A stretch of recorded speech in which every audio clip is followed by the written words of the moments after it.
And chat. Oh, excuse me. How's it going, guys? Welcome back to Phoenix Wright Ace Attorney.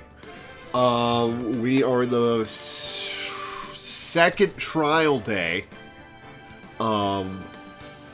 against Von Karma.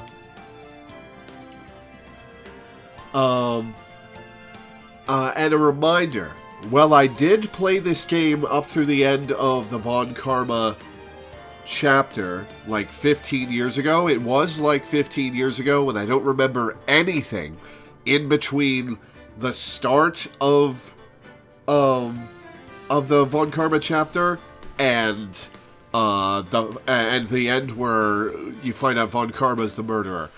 I don't know anything in between those, so don't spoil anything. Don't backseat.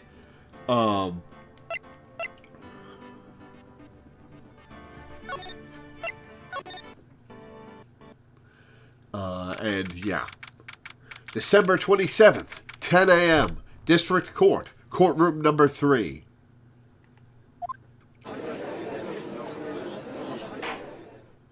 Court is now in session for the trial of Mr. Miles Edgeworth. The defense is ready, Your Honor. Very well. Apparently the prosecution is also ready. Who is the judge here, anyway? Mr. Von Karma, your opening statement. Very well. No opening statements, so... Not so fast, Judge. I was taking a meaningful pause before speaking. Right, of course. A prediction. Today's trial will end 3 minutes from now. Oh. Well, that's a hell of a claim. Order! Order! Mr. Von Karma, what is the meaning of your statement just now? Must you question everything? Yes, it's a court of law. We must question everything, Von Karma. It will be over in 3 minutes. We have no time to waste. I'll call my witness now. Right.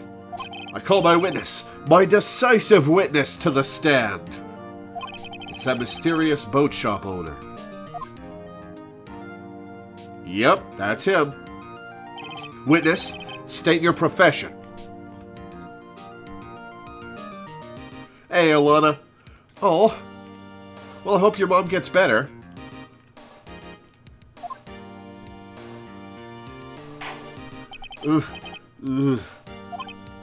I am the proprietor of the restaurant The Wet Noodle at Gourd Lake. And I also rent boats. The night of the incident, you were in the boat rental shop, correct?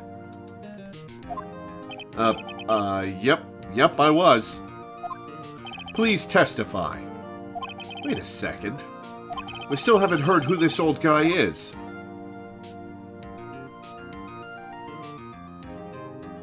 Raise an objection. Objection! Wait a minute. The witness hasn't stated his name yet. Because I did not ask him, Mr. Wright.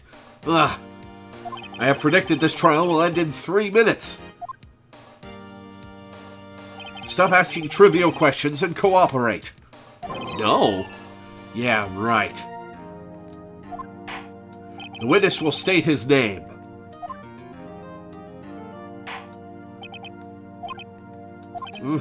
Well, I'm not really sure. Yep. What do you mean? My, memory. Your Honor, the witness does not remember anything beyond the last several years. Ergo, he cannot recall his own name.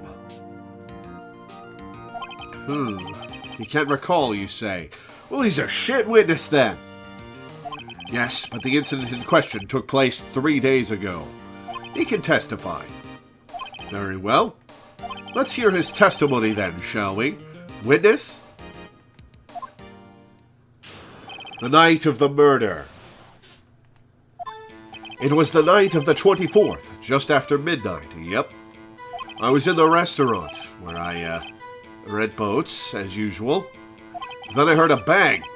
Yep. When I looked out the window, I saw a boat just a-floating on the lake. Then I heard another bang. Just about then, the boat comes back to shore and a man walks by my window.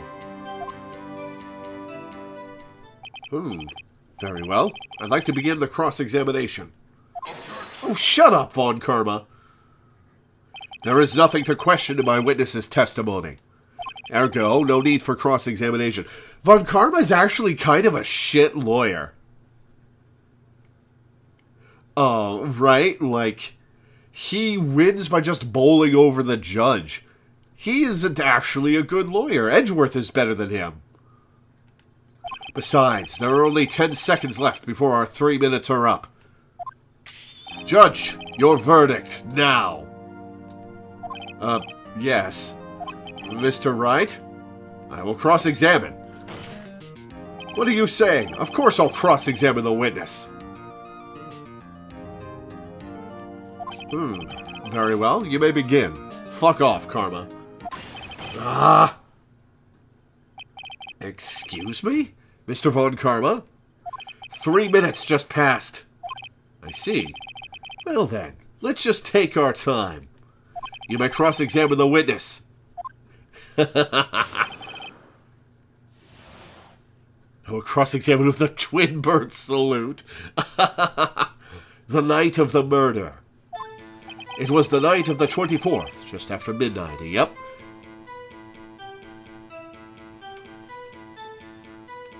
I was in the restaurant, where I rent boats, as usual. Oh, alright, what stuff have we got? We've got the camera, we've got the autopsy report, we've got the lake photo, we've got a second lake photo.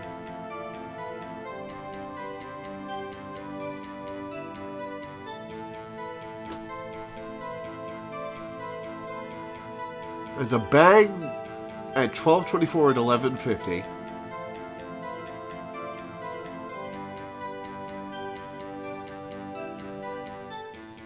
Okay, we're going to present this in a sec.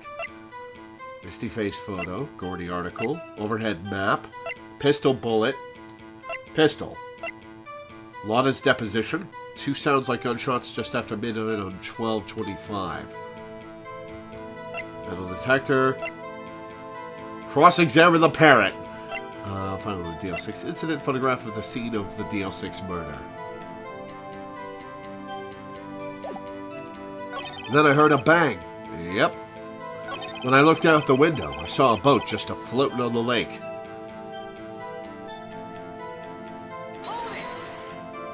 Was there someone in the boat? It was pretty far out there. I couldn't see clearly. But I figured there was 2 men out there. Yep. But you couldn't see them clearly. Yep. At the time, that is. Oh, how'd that change? At the time. Then I heard another bang. Just about then, the boat comes back to shore, and a man walks by my window. By your window? Yep, by my window. Right outside the window of my little shack. And could you see the man's face? Well, the fog was pretty darn thick, but he was right there in front of me. I saw him. This is a rather important detail. Please add it to your testimony.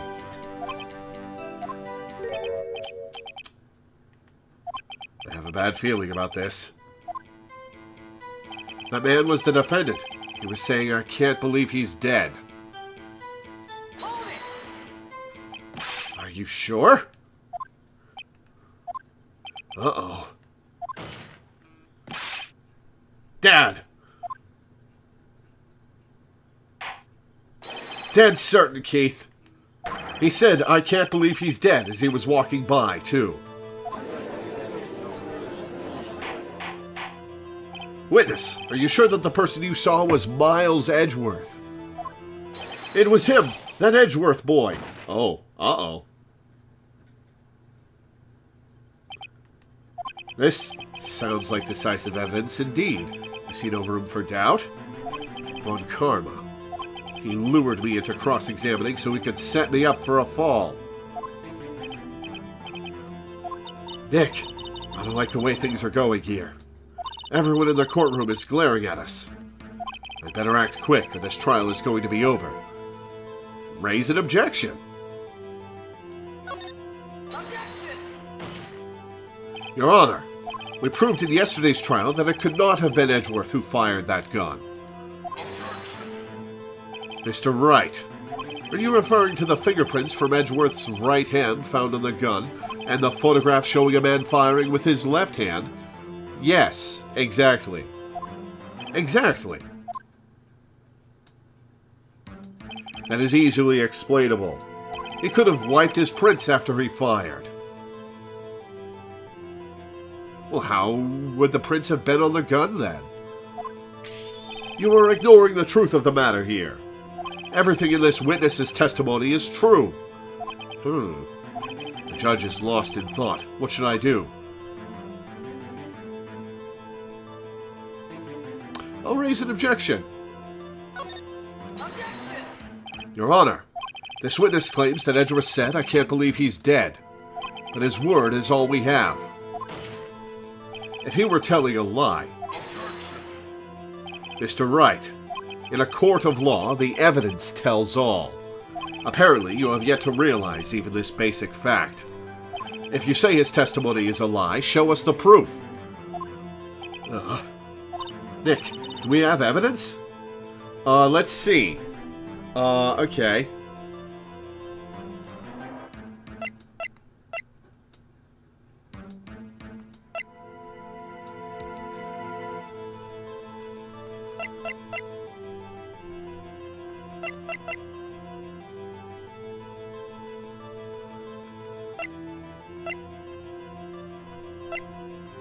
Okay. Okay. Yeah, I assert that Edgeworth wiped his prints and put his prints back on the gun he just wiped his prints from. Oh yeah, I'm gonna present the gun.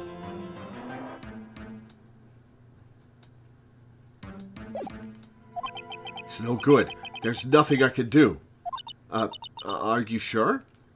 To be honest, I don't know what to do anymore. Please. Can you hear me, sis? Please. We need your help. Nick needs you. 3 minutes was perhaps too high an expectation. However, 15 minutes isn't bad. This must be a new record. Enough! The witness may leave the stand.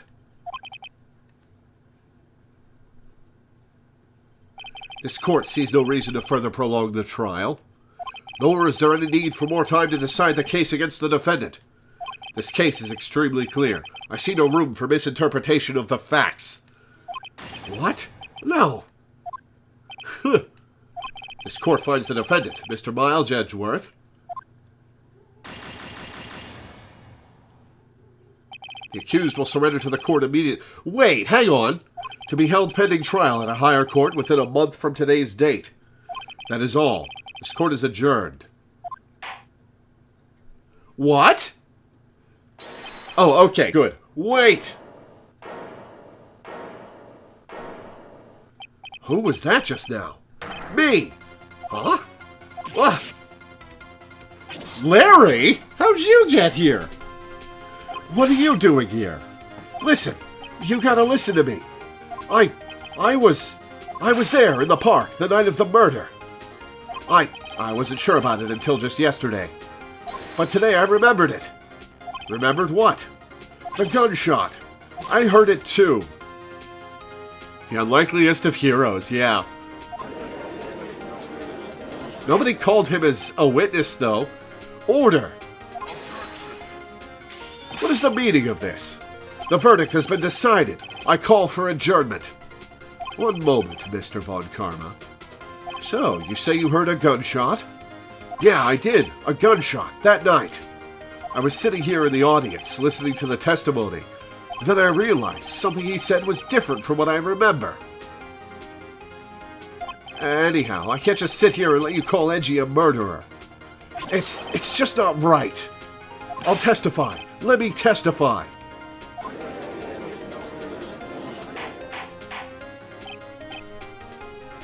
Order! Order! Larry Ex Machina! Well, this is the first time something has happened like this in my court.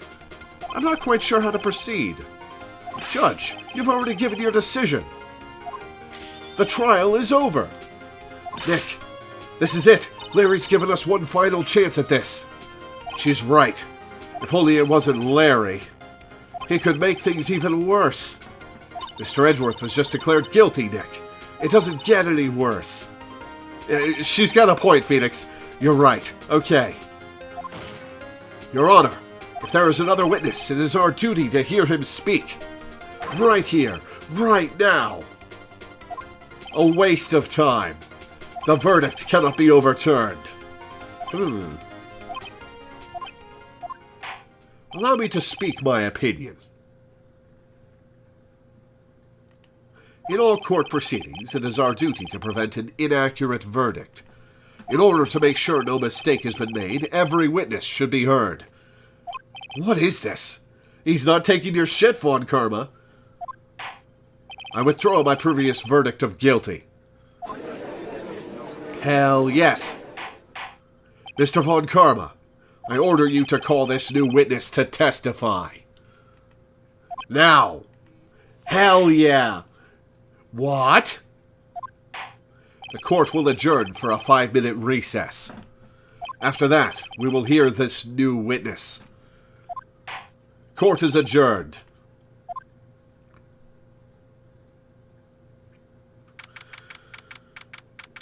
"10:28 a.m. Whew! That was too close. Sorry to keep you on the edge of your seat like that, Edgeworth. I've seen worse. Yeah, right, Edgeworth. You're sweating bullets. I just wonder what Larry plans to say in there. Larry was at the lake that night? Yes. He said he went looking for the Steel Samurai balloon that flew into the lake. Oh, right. And he found the balloon in the air tank that night? Yeah. Hey, Edgeworth. Huh? You say something, right?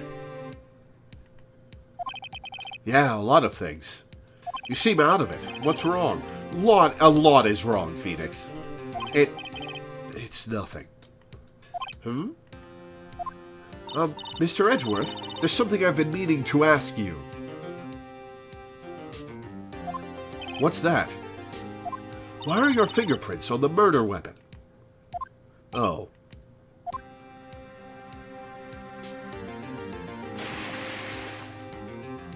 When he fell into the lake, I went into a daze.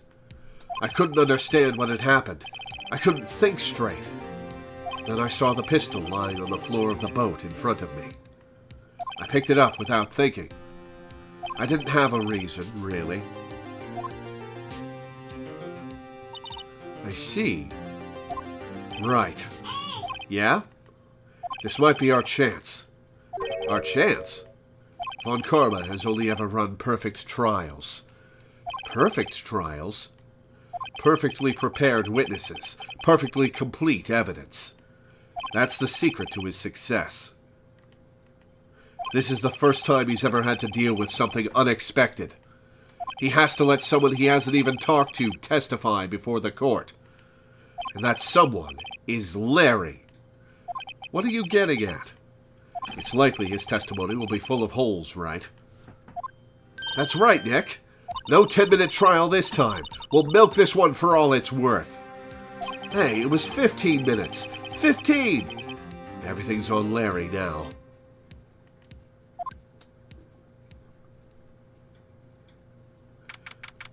"10:35 a.m.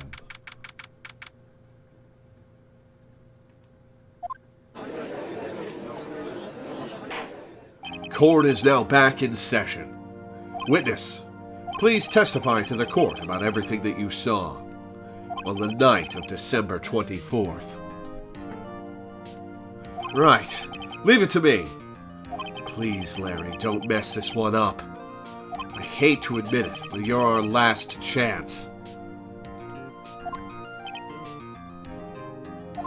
Von Karma didn't even have time to prep his witness. I just hope Edgeworth is right about this being your big break. Alright, so I gotta press him on a lot. The night of the murder. That night, I was out in a boat on the lake. I was looking for something, and I found it. So I quietly slipped the boat back in at the rental shop dock. Then, just as I was thinking about going home, I heard this bang. I looked out over the lake, but I didn't see a boat. So, after I heard that single gunshot, I went home.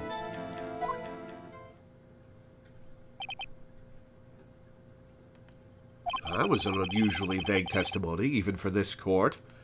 In any case, Mr. Wright, you may begin your cross-examination. Yes, Your Honor. What's wrong, Nick?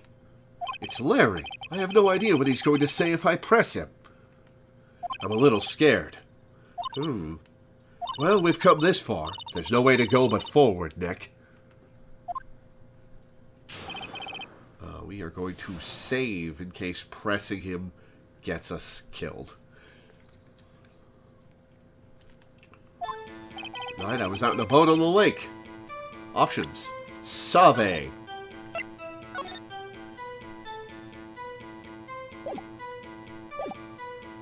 A boat on the lake. I was looking for something and I found it. Press! Looking for something? Yeah. Mr. Butts, what was it you were looking for? What the witness was searching for is irrelevant. Most likely he was hunting for this Gordy. That's surprisingly close to the truth, in a sense. This is all irrelevant. Let's get it over with. So I quietly slipped the boat back in at the rental shop dock.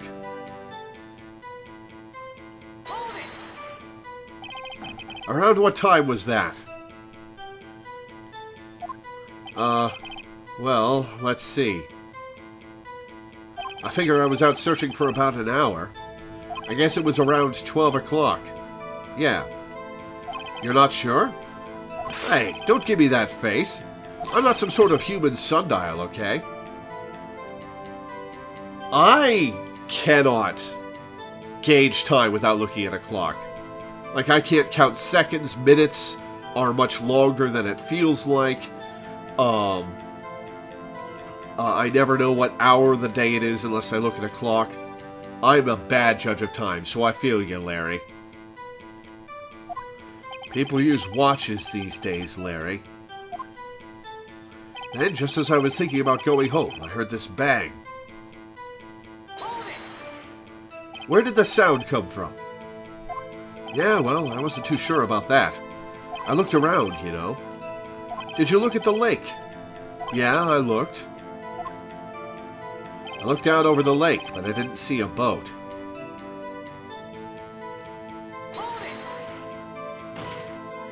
Wasn't there a boat on the lake?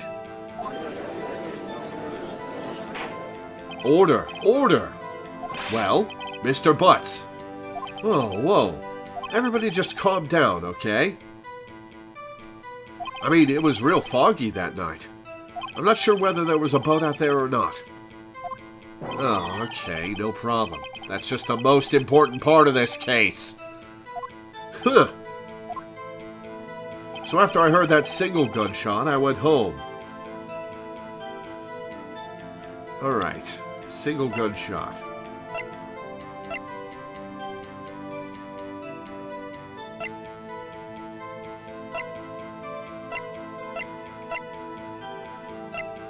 Fired 3 times.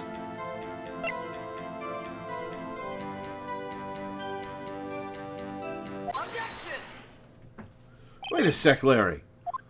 What? You only heard 1 bang? You're sure? That's what I said.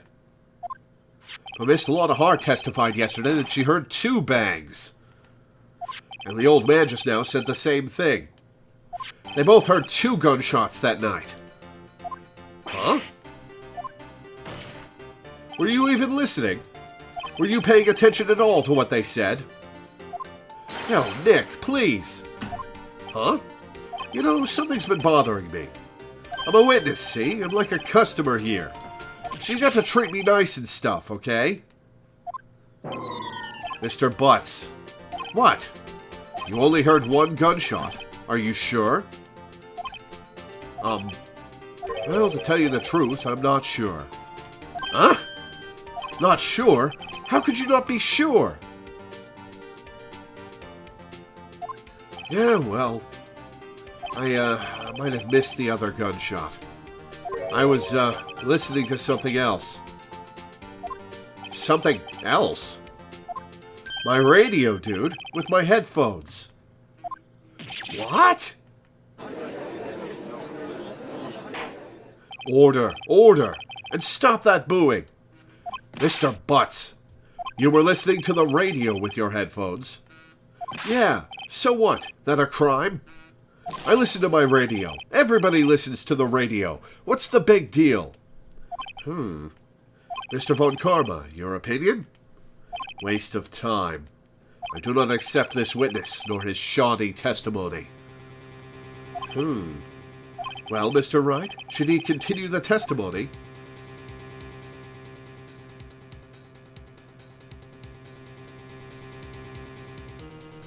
Continue. Your Honor, please allow the witness to continue his testimony. Nothing is more pitiful than a lawyer who doesn't know what he's lost. Very well, Mr. Butts. Please give your testimony. Be sure to include details like your radio. Right. Leave it to me. I wouldn't if there were any other way out of this, believe me. What Larry heard.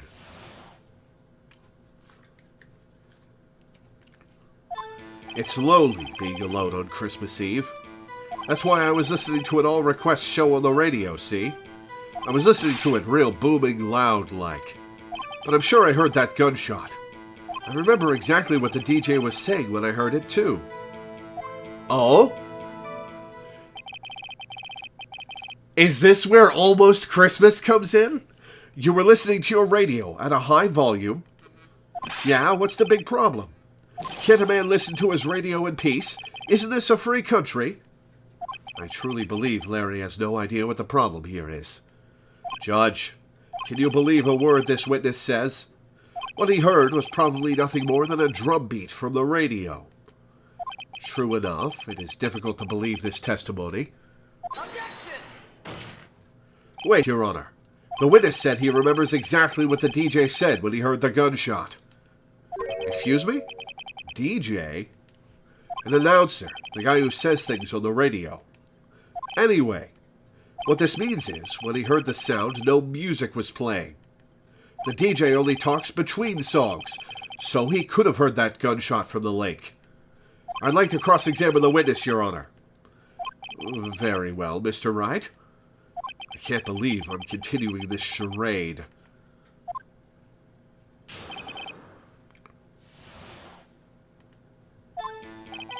Slowly being alone on Christmas Eve. That's why I was listening to it on request. I was listening to it real booming loud like. I'm sure I heard that gunshot. Remember exactly what the DJ was saying when I heard it too. Press! What did she say? Mr. Wright, please cease these pointless questions. What possible good could knowing what a radio DJ said do us? Indeed, Mr. Von Karma has a point. I'll allow the question only if you see some reason why we should care. We should care. We should care, Your Honor. Of course we should. Why? Well, how do you know if we don't ask, Fine, very well. Mr. Butts, please testify to the court.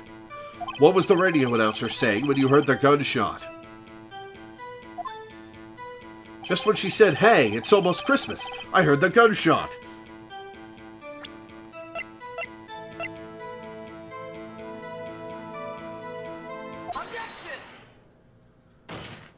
Larry, are you absolutely sure what you're saying is correct? Huh? What's with the face? You look scary, dude. Hey, if you're trying to scare me, you better know that I don't scare that easy. Is something the matter, Mr. Wright? Your Honor, did you hear what the witness just said? The DJ said, "Hey, it's almost Christmas," when he heard the gunshot. Indeed, and... almost Christmas means it wasn't Christmas! Do you realize what this means? When he heard the gunshot, it was still Christmas Eve. That would seem to be the case, yes. But he should have heard that gunshot after midnight. This photograph is irrefutable proof of this fact. Let's see what the time was on the photo taken when the gun triggered Miss Hart's camera. The best meme in the game, yep. 12:25:015. 15 minutes after midnight on Christmas Day. This is a clear contradiction, Your Honor. Order! Order! What does this mean? The two prior witnesses heard gunshots after midnight. Well, we know Lana was making some of it up. However, this witness says he heard a gunshot before midnight. Judge, the answer is simple. The current witness is plainly mistaken. Just look at him. Suspicious. What? Well, Mr. Wright, what do you think about Mr. Butts' claim he heard the gunshot before midnight? Larry's right. Larry's not mistaken, Your Honor. He heard that gunshot before midnight. Intriguing. Oh, he's got a smile on his face. Uh-oh. I'm assuming you have evidence for this wild claim. Show me evidence there was a gunshot before midnight. Ooh. Yep, second lake photo. Look at this photograph. This was taken by our witness yesterday, Miss Lana Hart, with her automatic camera. The timestamp on the photo reads December 24th, 11:50 p.m. Oh? But there's nothing on the lake in this picture. Your Honor, the real issue here is not why nothing is shown in this photograph. It is why this photograph exists at all. What do you mean? Your Honor, this photograph was taken by an automatic camera. That camera was set to go off in response to loud noises. Aha! Correct. There was a loud noise on the lake at 11:50 p.m. That is why this photograph was taken. In other words, when Larry heard that gunshot, it was most definitely still Christmas Eve. Indeed, it would seem that is the case. Then, where does that leave us? Yeah, that is kind of a, where are we going to go from there, Phoenix? Miss Hart testified that she heard the gunshots after midnight. Are you claiming she was mistaken? Yes. Not at all, Your Honor. It is a fact that the camera also triggered at 15 minutes after midnight. Your Honor, that night there were two sets of gunshots, with a 25-minute pause between them.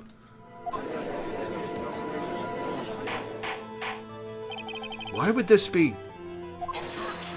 Don't be fooled, Judge. That camera was set to respond to loud noises. Yes? There is no proof that the loud noise at 11:50 was a gunshot. Why, the witness could have sneezed, triggering the camera. Hey, my nose was clear that night, man. Clear. Well, Mr. Wright? Oh, this is going to take health away if I screw up. There's no turning back now. Ooh. Saving like a coward. Can you prove that the loud noise at 11:50 p.m. was indeed a gunshot? Present the gun that's been fired 3 times. Please show the court evidence if you have any. This is my evidence. The murder weapon. Something about this pistol was bothering me, Your Honor. Both of the witnesses who testified yesterday heard 2 gunshots. However, the murder weapon was fired 3 times. When, then, was the last shot fired? Only now have I realized the truth. That 3rd shot was the shot Larry heard just before midnight.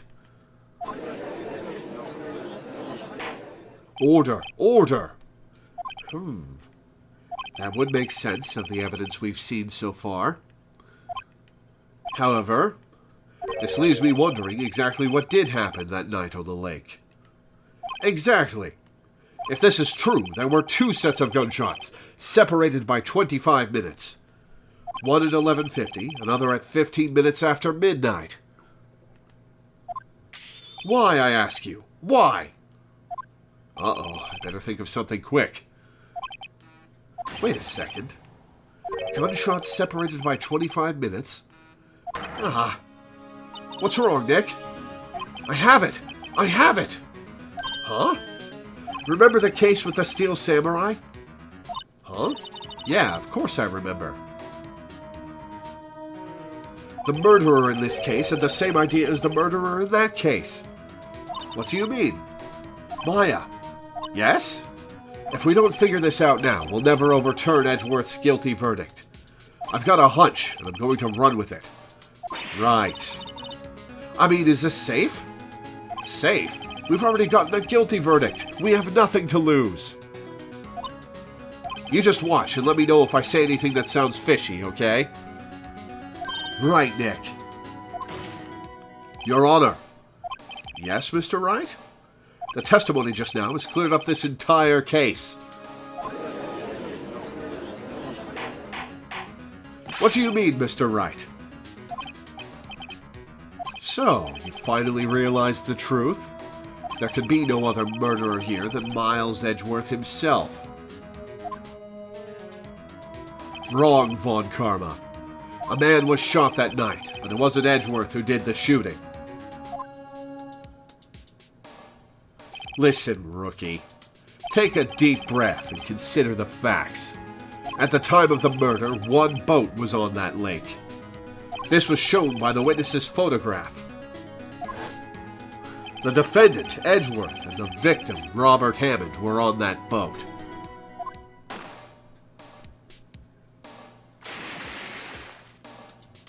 There was a gunshot fired on that boat, and Robert Hammond fell into the lake. The distance of the shooting was 1 meter. It couldn't have been suicide.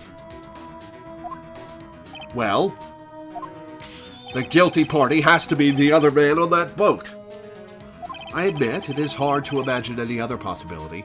It said at least 1 meter. We don't know how far away it was. Yes, but this assumes that the victim was shot at 15 minutes after midnight. Oh, he got shot and he just died. Oh, he got shot at 11:50 and it just took him a while to die. What do you mean by that, Mr. Wright? We have photographic evidence of the time of the shooting. The timestamp on the photo says 0:15. But Larry heard a gunshot 25 minutes before that. Robert Hammond was killed then, 25 minutes before the shot on the lake. That's the only way that Edgeworth could be innocent. Mr. Wright, are you quite mad? Explain who the two men on the boat are.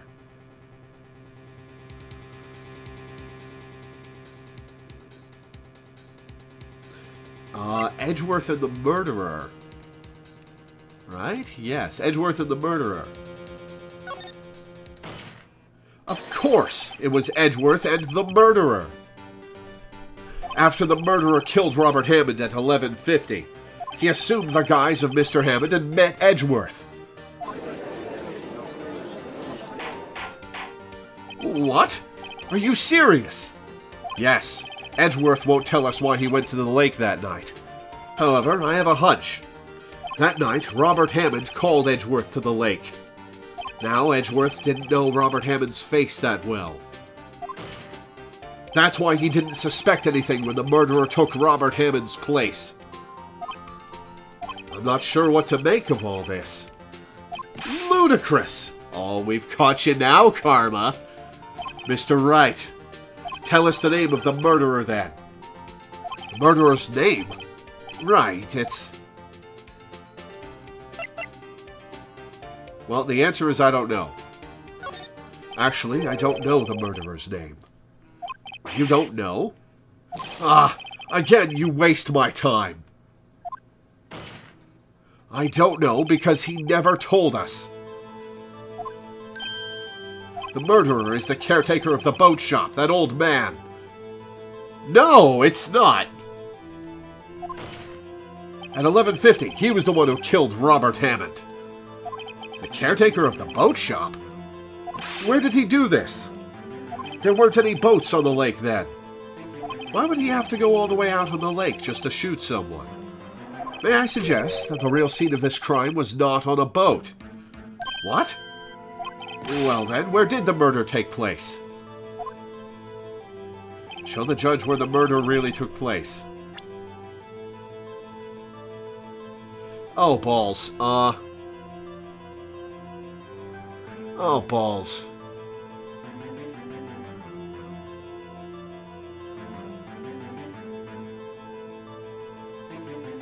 Where was Hammond discovered?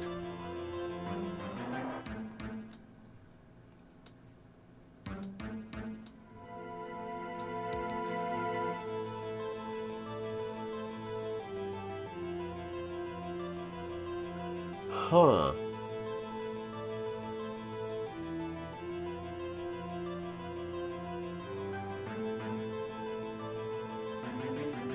The body was discovered in the lake. Okay, so that doesn't tell us anything.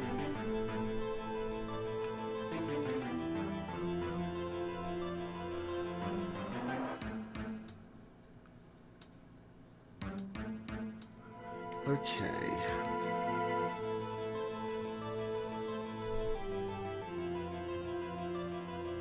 I'm going to say right here. Around here, maybe. Maybe, Mr. Wright. Well, that wasn't the answer. Does this maybe include the reason why the killer would choose that spot? Yes, well, maybe because there is no good reason. The murderer thought we'd never expect it. Maybe you should try again. He wasn't even surprised I goofed up. Okay, I didn't lose... okay.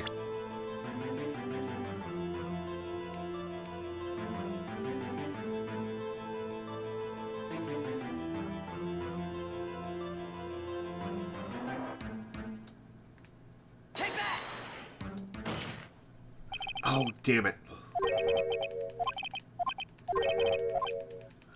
I'm going to try... I'm going to try the back roads. No, I'm going to try the entrance. Nope. I'm going to try the back road.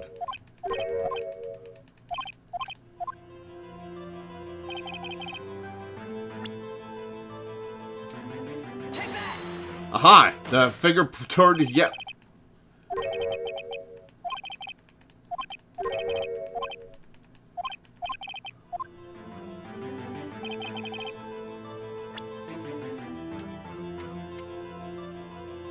Okay, it would have been by Lotta Hart's place. It apparently wasn't... It wasn't the entrance, it wasn't over here, it wasn't by the boat dock.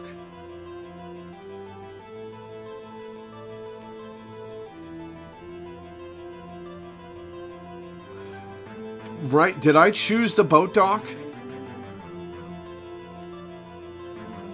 I guess I can't screw this up, so...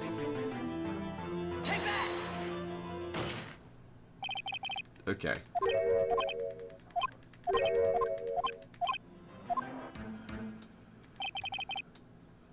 Okay, how about here?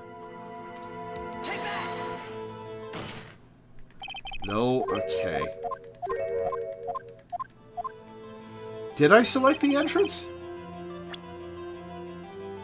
Oh, I had to click on the shack itself. Okay. Here, of course, the boat shop where he lives. That way he could meet with the victim without anyone seeing. Objection. Do you have proof that the boat shop was the scene of the crime? Cross-examine the parrot! Recall Larry's testimony, if you will.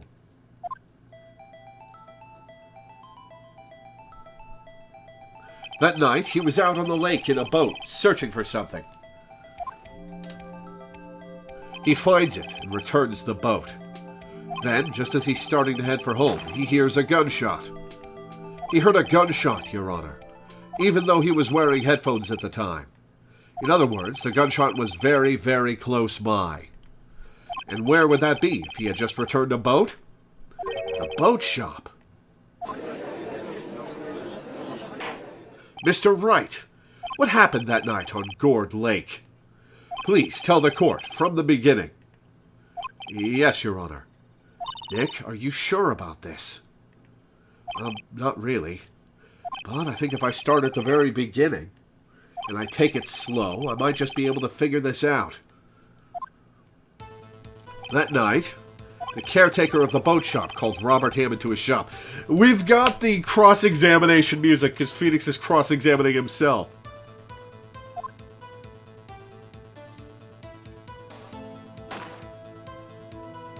This was around 11:50. That was when the gunshot that Larry heard was fired. After that, the caretaker put on Robert Hammond's coat. He became Robert Hammond. Then he got in the boat with Edgeworth and went out into the middle of the lake. Then, who fired the pistol on the boat, Mr. Wright? The boat shop caretaker. Of course it was the murderer who shot the pistol.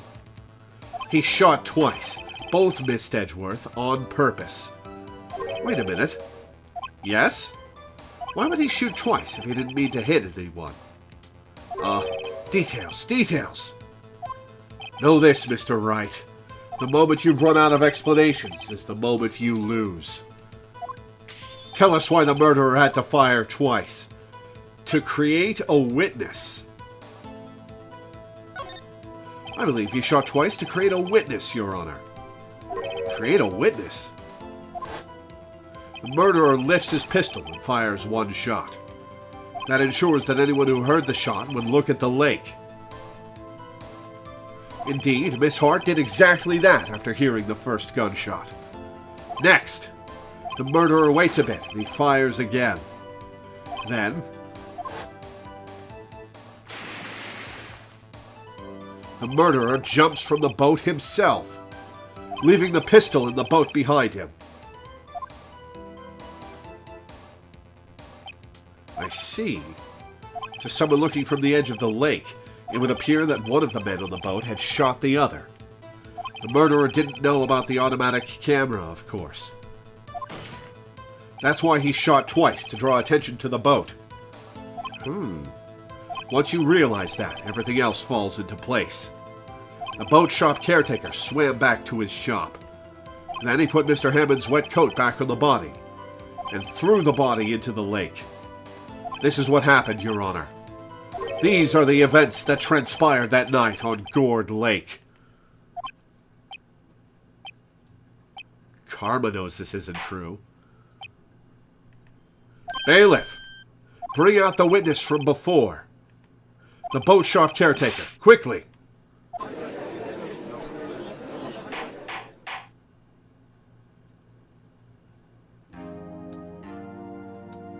Very well. While we are waiting for the caretaker, I would like to ask the defendant, Miles Edgeworth, a few questions. Mr. Edgeworth, please take the stand. Mr. Edgeworth, you heard what the defense has said? Yes. Well, why did you go to the lake that night? What Wright has said was mostly correct. Astonishingly so, actually. Yes. Several days ago, I received a letter. The letter was signed Robert Hammond. He asked me to come to the boat shop by the lake at midnight on Christmas Eve. He said he had something very important to discuss with me. Something important? I'm sorry, I can't say what it was. Your Honor, sir! Bailiff, we are conducting a trial here. I ask that you remain quiet. The witness has disappeared. He isn't at the boat shop either. What? What should I do? Find him, quickly! We cannot allow him to get away.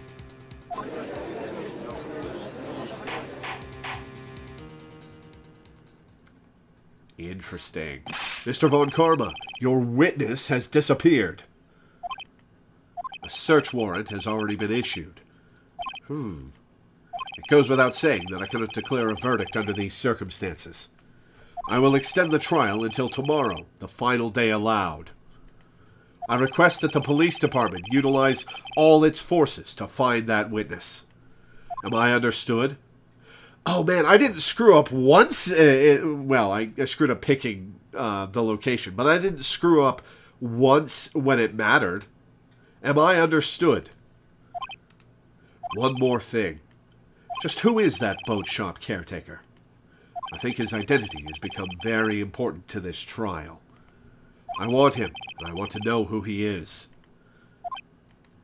Very well. Court is adjourned. Yeah, you tell him, Judge.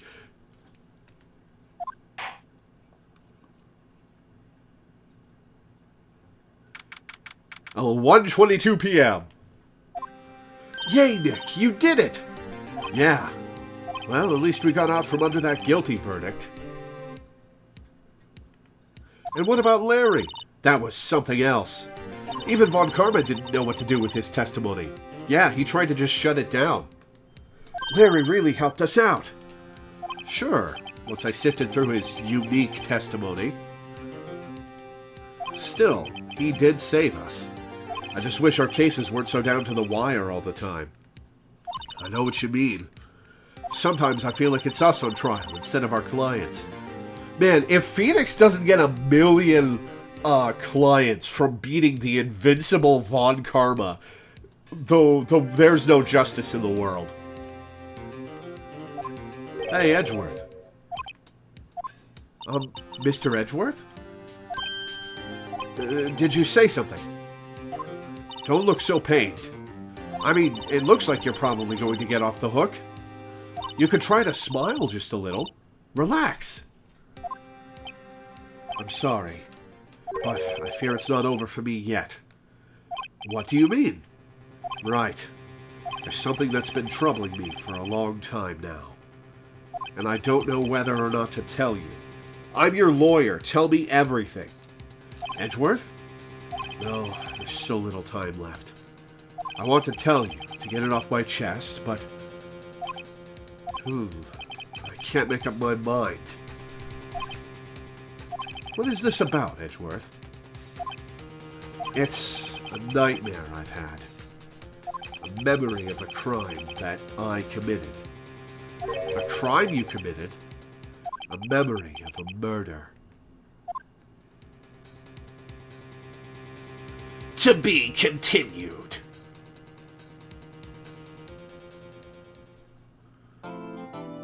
Save your progress. Save slot 5. Alright. I'm going to take a quick break. And then we'll get to day 3 investigation. Burb.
All right, I'm back. Let's proceed to the investigation.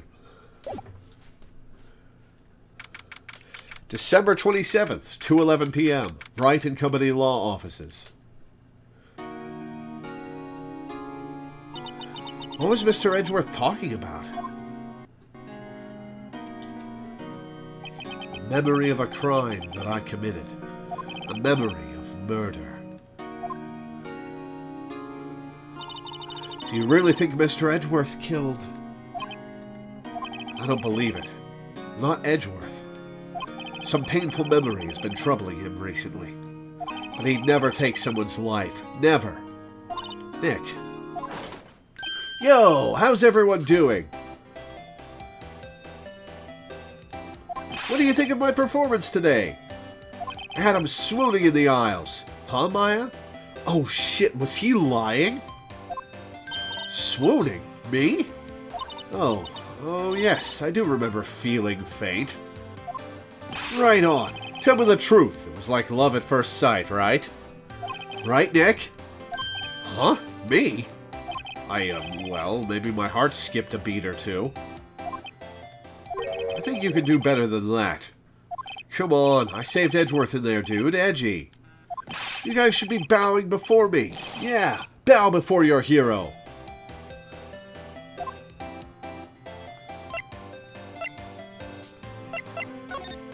Today's trial. Larry, you really helped out in the trial today. You did. If you weren't there, Larry, I'm sure Mr. Edgeworth would have been found guilty. But seriously, Nick, that boat shop caretaker guy is pretty suspicious. And Edgy ain't off the hook yet. Way to spoil the mood, Larry. Hey, I'm just a guy sitting in the audience, you know? But from where I was sitting, Edgy seemed pretty... edgy. I mean, can you really know he's telling the truth about that night? Nick? I don't know. But what I do know is, I'm going to believe in you two until the end. Well, that's dramatic. Us two? Larry canonically has tried to be into dudes and failed. Us two? Edgeworth and who else? You mean me, right? Nah, he means me. Right, Nick? Yeah, you, Larry. Not me? But why you, Larry? Huh? Actually, yeah, why me, Nick? Enough with the silent treatment. Edgeworth! Nick, why do you trust Mr. Edgeworth so much? I mean, he's changed recently, true. But when we first met him, he was kind of a jerk, don't you think? Game 2, if you show him the suspect's photo in one of the cases, he talks about it. That's fun. I'm looking forward to playing the other Ace Attorney Trilogy games. I can't wait.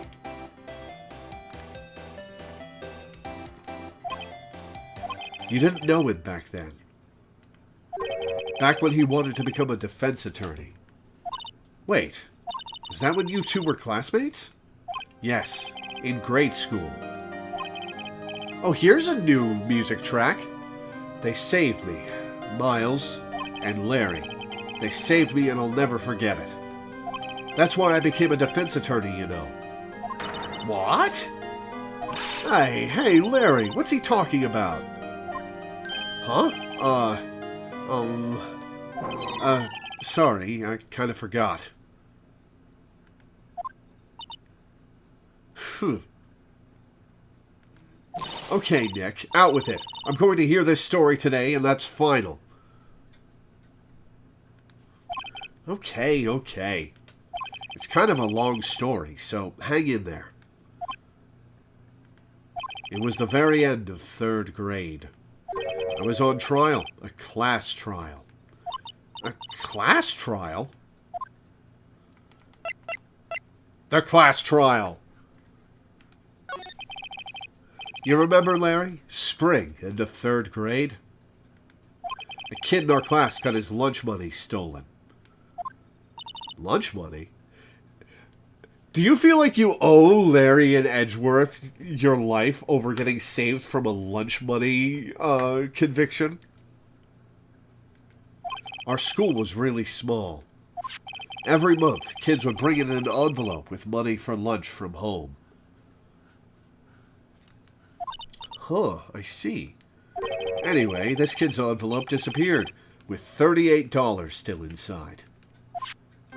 Oh, yeah, now that you mention it, I do remember that. I can see why you'd forget, though. You were out of school that day. Anyway, the envelope had been stolen during PE class. I was coming down with a cold, so I'd skipped PE that day. I was the only one not in class. So, they thought you did it? Yeah, the kids in class said I should be put on trial. Trial?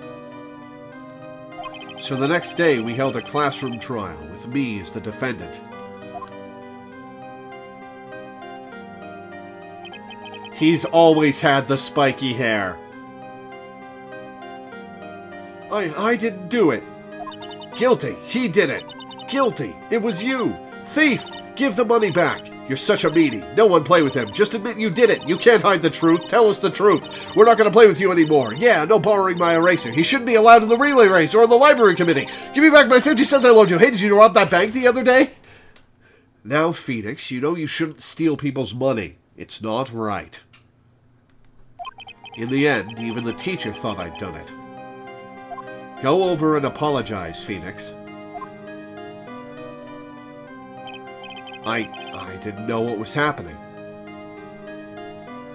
I was so sad. I couldn't stop crying. Everyone was staring at me like I'd done it. I tried to apologize. I went to where the boy whose money had been stolen was sitting. That's when it happened. Breathe? Listen, I can read very quickly, and I like showing it off. So I will always try to read out fast stuff like that. That's when it happened. Objection! Oh, we don't get Baby Edgeworth objection sounds? That sucks. He shouldn't have to apologize. The only thing that belongs in a trial is evidence. Anything else has no place. You should all be ashamed, amateurs. Miles? Aw, cute. It wasn't you who stole my money, was it? Oh! It was Edgeworth's money that got stolen.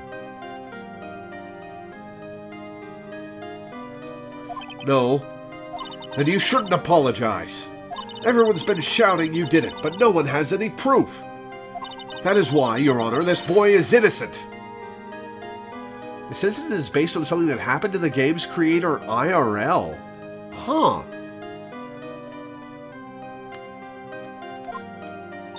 But Miles, it was your money that was stolen. Yeah, he did it. He's the one. We don't need proof. Make him say he's sorry. Why don't you all just shut up? This is always how it is. Everybody ganging up and picking on one person. Just think how he feels. He said he didn't do it, so he didn't do it.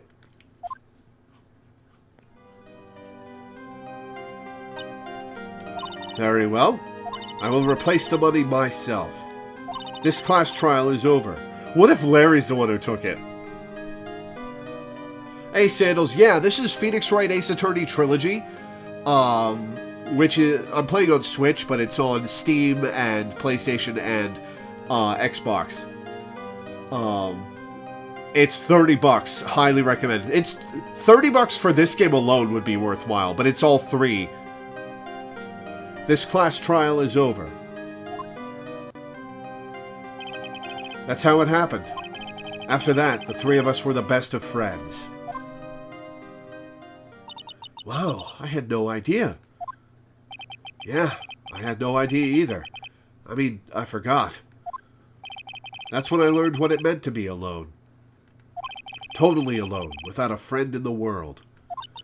You did a good thing, Larry. Yeah, oh well. I was just lucky that I took the day off from school. If I'd been there, they would have thought I'd done it. So I took it kind of personally, see? When something smells, it's usually the butts. After the trial. Anyway, Edgeworth and I talked after that class trial. That's when I heard his father was a defense attorney. I remember his eyes would shine when he talked about his father.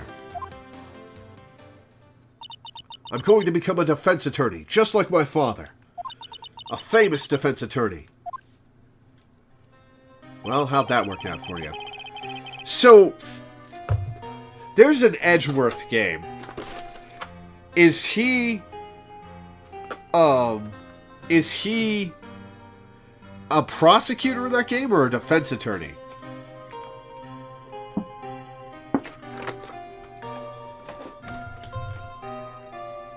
Then, a few months later, he suddenly transferred to another school.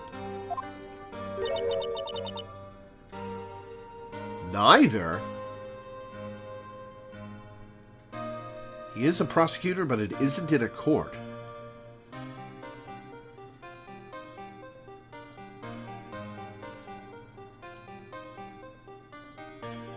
No, I didn't think it was an AU game.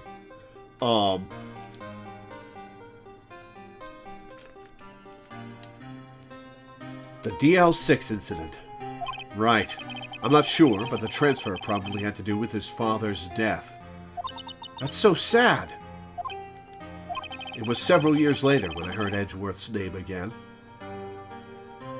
There was an article about him in the newspaper. Phoenix does more prosecuting than defending, too. If you want to play this game, Sandals, I recommend stopping watching right now, because I'm in the climax of the game, and there's huge spoilers that are gonna happen soon.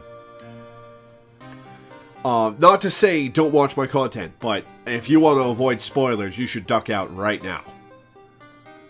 Especially since I do highly recommend this game. It's very good.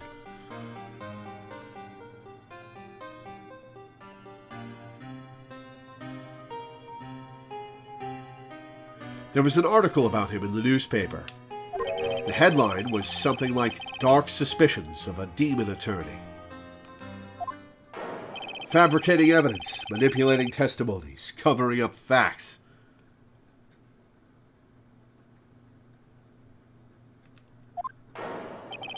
The article said he'd do anything to get a guilty verdict. Anything. But why? What happened? I mean, that's not the Edgy I used to know at all. That's what I thought too. I tried to get in touch with him, I don't know how many times. He never replied. I guess he didn't want to see his old friends. I couldn't just drop it, though. I wanted to meet him, to learn why he had become who he became. That's when I decided. You decided to be a defense attorney just to meet your old friend? That's a hell of a career choice.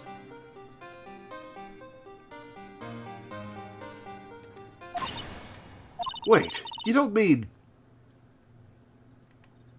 That's why? That's why you became a defense attorney? To meet Edgeworth? If I was a defense attorney, I knew he'd have to meet me whether he wanted to or not. In court. Edgeworth believed in me, and I believe in him. He's in pain, and no one's on his side. He should probably be disbarred, though. I'm the only one who knows the real Edgeworth. I'm the only one who can help him. It's a hella gay career choice? Absolutely.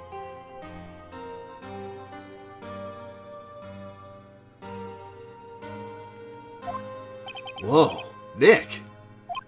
So is that why you helped me out for free? Yes. I helped you because I believed in you. Except I don't remember saying I'd do it for free. Oh, Nick. Nick!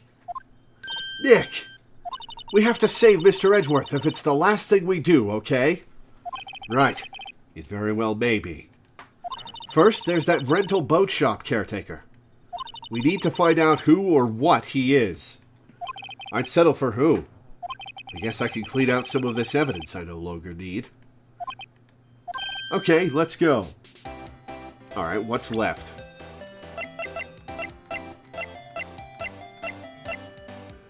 Alright, DL6 stuff. There's the parrot. Metal detector. I still need the metal detector? Oh, I haven't returned the metal detector.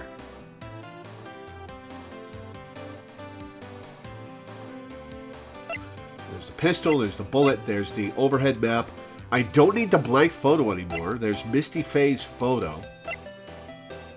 There's the lake photo, there's the autopsy report. Man, I gotta say, I want him found and I want to know who he is a hell of a badass line from the judge.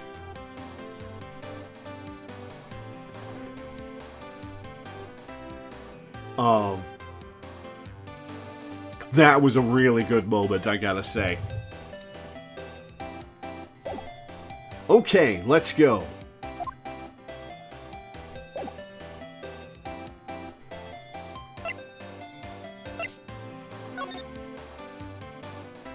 Nothing new to examine here. What's the hell a badass line? The judge going, I want him found and I want to know who he is. Delivered very coldly and standing up to Von Karma, yeah. Alright, let's talk to Edgeworth. You look as grim as always. Huh. Mr. Edgeworth, I heard the story about the class trial. Class trial? What do you mean? You don't remember? No, he's fucking with us. No, I don't. Your lunch money was stolen, wasn't it? In 3rd grade? Lunch money? Oh. Oh, right. Yes, I seem to remember something like that. Nick, I think you're the only one who really remembers. Well, it probably only really mattered to me, anyway. Mr. Edgeworth, didn't you know? That trial was the reason Nick became a defense attorney. Ridiculous! Gee, thanks. That said, it does sound like the kind of thing you'd do. You haven't changed a bit, have you, Wright? So... simple. To a fault, even. Well, maybe, yeah, but... I think you changed too much, Edgeworth. Perhaps. Why prosecute? Hey, Edgeworth, why did you become a prosecutor anyway? You used to look up to your dad. You said you wanted to be a defense attorney, right? I couldn't let myself deny reality like you. What do you mean? My father was taken from me, and you want me to defend criminals? I'm sorry, Wright, but I'm not that good of a person. Oof! Oof! One suspect was apprehended in your father's murder, right? Yes, the man trapped in the elevator with my father. His name was Yanni Yogi. He had to be the shooter, any way you look at it.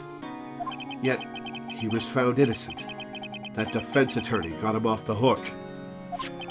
That would be Robert Hammond. I'm not that good of a person, right? Oof!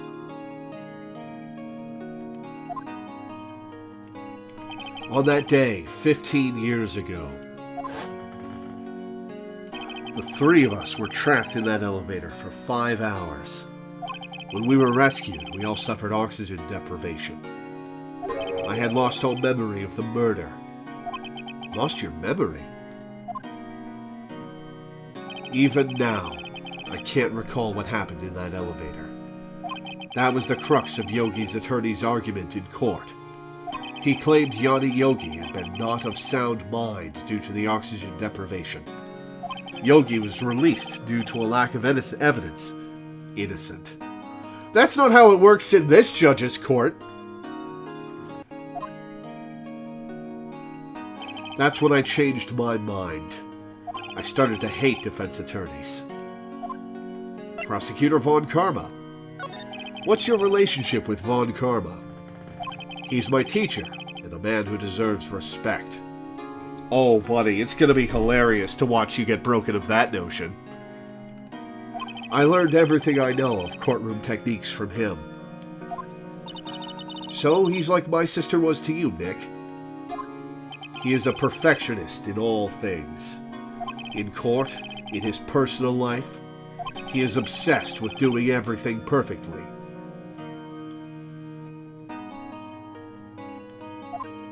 Perfectly, huh? Well, we've already screwed that up for him. In all the cases he has taken on, none were left unsolved. And not one suspect was declared innocent.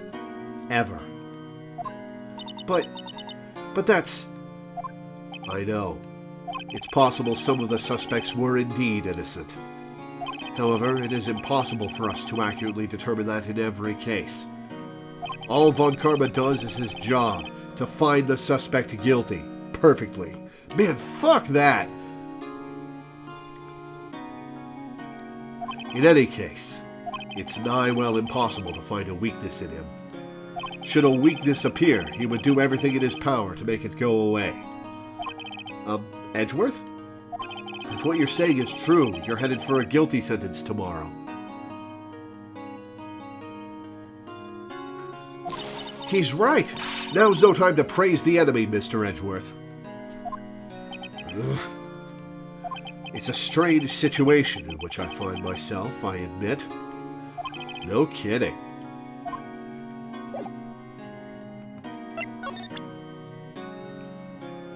Let's see what happens if I present the parrot to him. Sorry, I'm not sure I can help you with that. Fair enough. Alright, I'm going to present my attorney's badge to him, just to rub it in his face. He doesn't have anything to say about my attorney's badge? Come on. Criminal Affairs Department.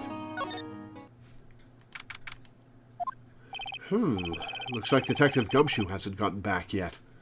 Gumshoe? He won't be coming back today. Oh, really? He said there was some guy he had to arrest by tomorrow. The boat shop caretaker.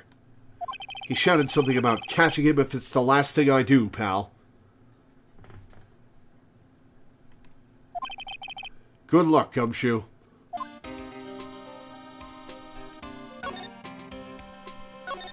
This must be the chief of the detectives here. He's glued to his computer screen. What? Well, that's not possible. The world ended yesterday. He must be reading predictions for the future on someone's homepage.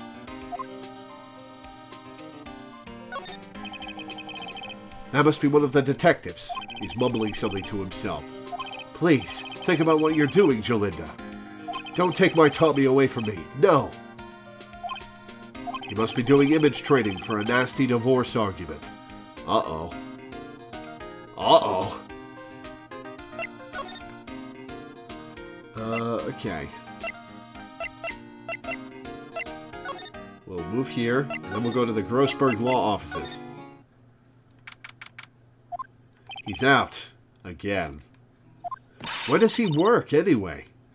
Now, don't be harsh. Guess we'll have to come back later.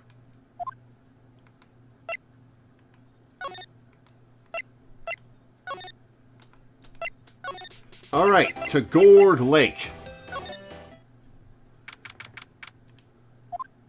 Hey, there he is. Hey, pal. Long time no see. It's been 24 hours, Gumshoe.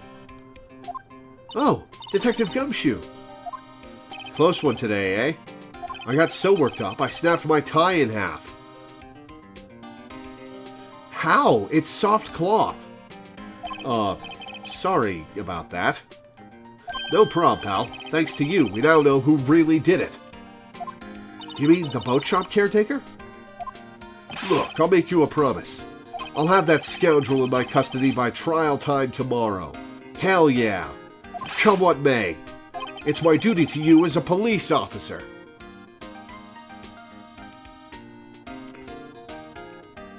Now I'm off to catch me a criminal. Detective Gumshoe sure is active today. Oh, one other thing. No one can go into the woods today. The woods? Where Lana was camping? The woods are off limits to camping, and apparently the park ranger found out. He got pretty mad. No one could go in for a while. I guess Lana's in a lot of trouble. Laugh track plays. Anyway, I'll be seeing you tomorrow.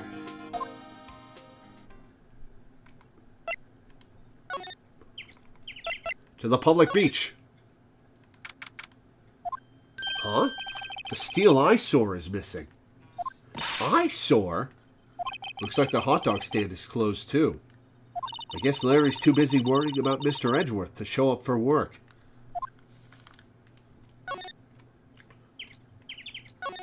Guess Larry has today off.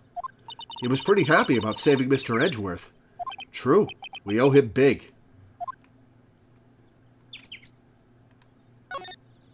This lake sure likes to cause problems, doesn't it? Huh? I mean, everything that happened here turned out to be a lie.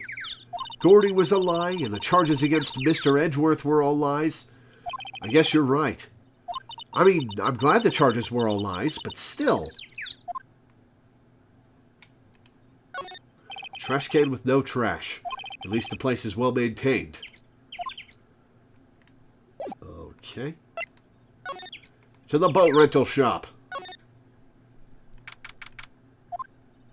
That old caretaker got away.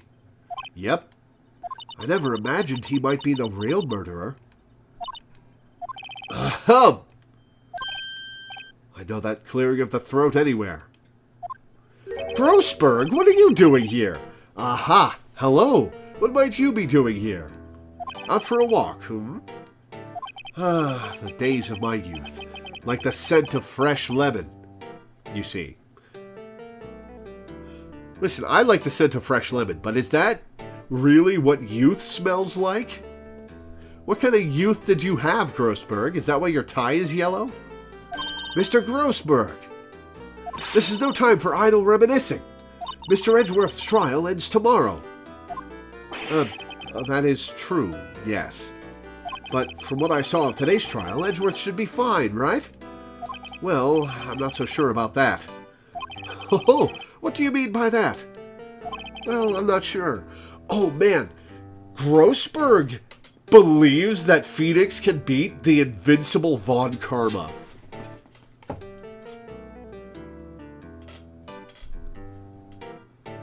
Man, that's a lot of faith from somebody who's established in the field.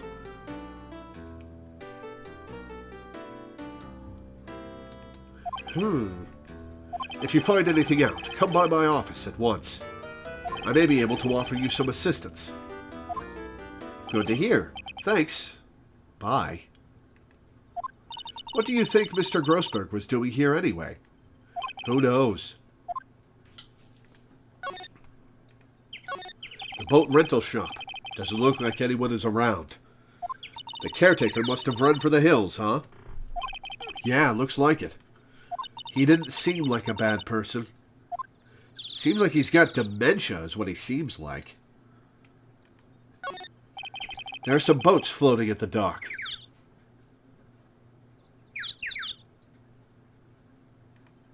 The murder took place in a boat from this dock.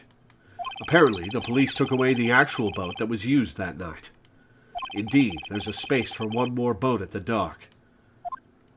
Alright, let's go in the boat rental place. Yeah! Polly, how's it hanging? Nobody's home. He's left food on the table. Hello, hello! Hey, it's Polly. I wonder where your owner's gone, Polly. Hello, hello! I can't believe he'd run off and leave his poor parrot to fend for herself. Hello, hello.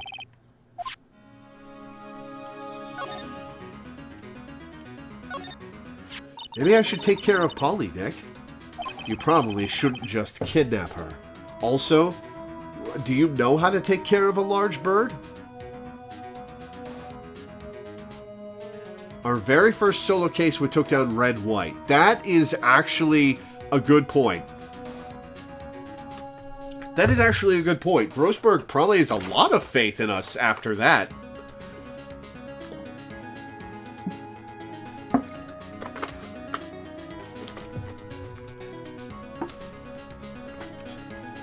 The police know about her anyway. I'm sure they'll do something. Well, okay. Sorry, Polly. He says I can't take you. Great, now the bird's going to hate me. Polly, can I talk to you? Everything's cold. Looks like he didn't turn his heater on. That would have burned the place down by now if he had. I guess he hasn't been back here since the trial. That fishing pole looks expensive. Maybe we should bring it to Detective Gumshoe. Don't you think the caretaker would mind? Well, we could just leave him the metal detector in exchange. I'm not sure that's how it works, Maya. Maybe we'd better not.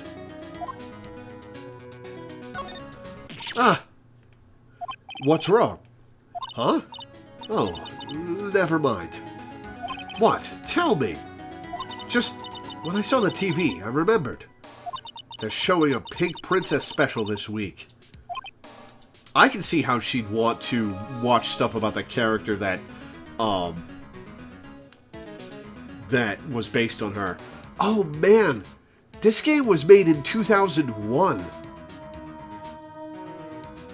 There wasn't any on-demand video at that point. YouTube wasn't a thing. Netflix wasn't a thing. TV shows were broadcast over the air or found on VHS or DVD, and that's it.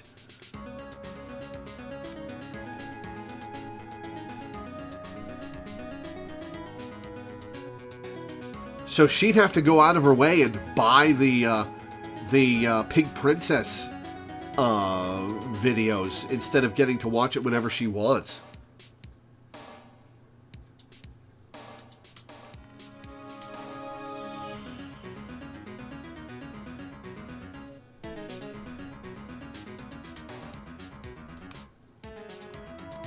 Oh, see?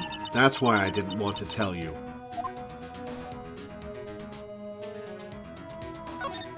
Say, Nick, don't people usually put pictures of fish up on the wall to boast about them? Oh, it takes place in 2016, yes, but, nobody would have,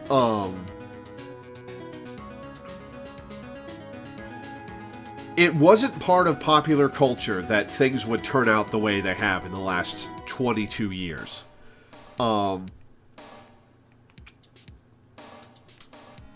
Like, some people would have predicted Netflix, some people would have predicted YouTube, some people would have predicted that you could get videos and movies whenever you wanted, digitally, but it was not a widespread idea.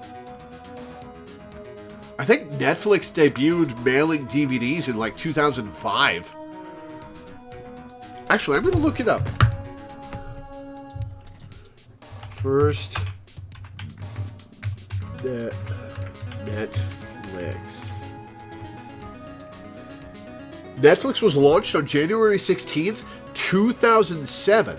Oh, nearly a decade after Netflix Incorporated began its DVD by mail service. Oh, okay. Well, the DVD stuff was still going, was already going in 2001, but Netflix as a service wouldn't happen until 2007. Netflix as we know it wouldn't happen until 2007. And yeah. The turnaround back then from things being aired to being available on VHS or DVD was much longer than it is today. Because today, it just gets uploaded to Netflix or YouTube or whatever immediately after it's out of theaters. Or in the case of a TV show, just immediately. But back in the day, you had to either taping it... They had to either tape it off of the broadcast service or wait for a VHS or DVD to be made officially. And a lot of stuff didn't have VHSs made officially. Like, I don't think Star Trek Next Generation or Star Trek Voyager had official VHS releases for a while.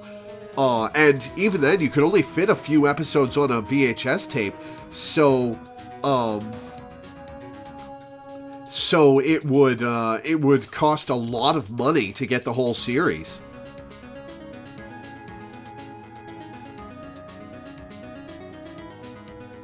Especially since sometimes these companies would gouge you and only put like half the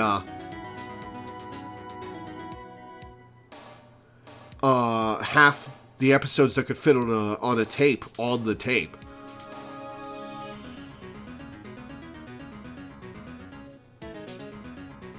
Man, how far technology has come. Absolutely wild. Don't people usually put pictures of fish up on the wall to boast about them? Yeah, I guess so. You mean pictures of the fish they caught, right? Right. But don't all the fish on the wall here look really puny to you? Well, you know what they say. You should have seen the one that got away. Remember having a VHS with 3 episodes of Pokemon on it. 3 22-minute episodes of a show. On a VHS that can hold like 6 hours of tape. Absolutely wild, the gouging they would do back then.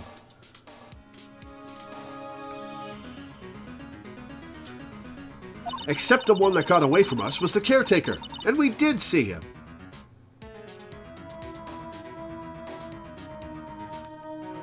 Why do I feel like we're having 2 different conversations here?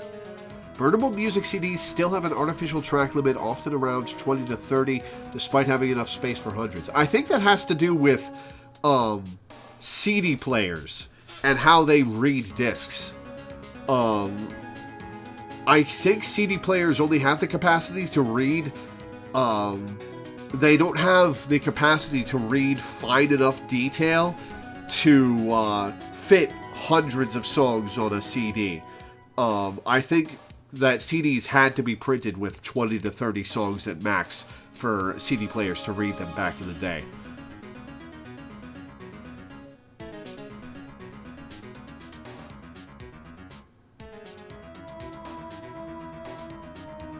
Now the technology should absolutely have changed for people who still want CDs, but I think that was the restriction on it back in the day. Why do I feel like we're having 2 different conversations here? I don't know, but maybe because I'm talking about media releases while playing an attorney game. That reminds me, Nick. Polly here knows the number to the safe, right? Yeah, that's right. Polly, what's the number to the safe? 1228. Let's open it, Nick. Come on. That actually might be useful. I'm sure there isn't any money in there. Oh. But hey, he keeps it locked, right? So there must be something of value in there. I'm not so sure. Okay, Nick, let's see what's in there. I guess there might be a clue or 2. The only thing in here is a letter. A letter? Oh, boring. No, let's read it. There's no name or signature on this thing. It's handwritten in very precise, clear letters. Get your revenge on Miles Edgeworth. Edgeworth? Nick, why would Mr. Edgeworth's name be on here? How should I know? I'm going to read the whole thing. Get your revenge on Miles Edgeworth. It also says this is your last chance. Now is the time to get revenge on the 2 men who ruined your life. The rest of the letter goes on to describe the murder plot in detail. How to kill Robert Hammond and frame Edgeworth. Calling Edgeworth out to the lake, getting on the boat, firing twice. This is exactly what I figured out today in court. It's all here, in perfect detail. Who wants to bet this was planted by Von Karma? Like after we figured this out. What do you think it means, Nick? I don't know, but it looks like these are instructions for that caretaker. When he killed Robert Hammond and called out Edgeworth, he was following instructions. But who could have written that letter? And what does it mean to get revenge on Miles Edgeworth? Look, I don't know, okay? But one thing's for certain. This letter is an amazing clue. Letter from the safe added to the court record. Cool. Got anything new to say, Polly? No.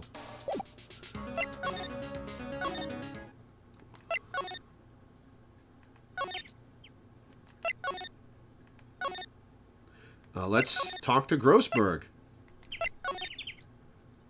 One day left, Nick. Yeah, I know. Well, no time to waste. Let's get going. I want to go to Grossberg. He's not here. All right.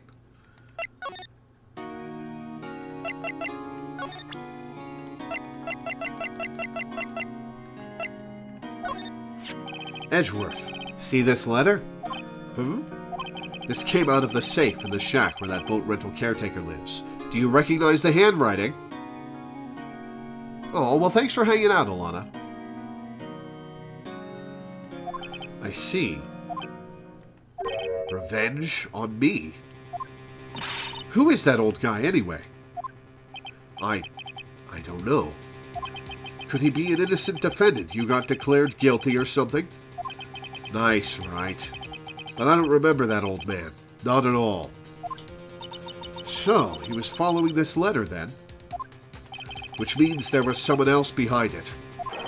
Now is the time to get revenge on the two men who ruined your life. Two men?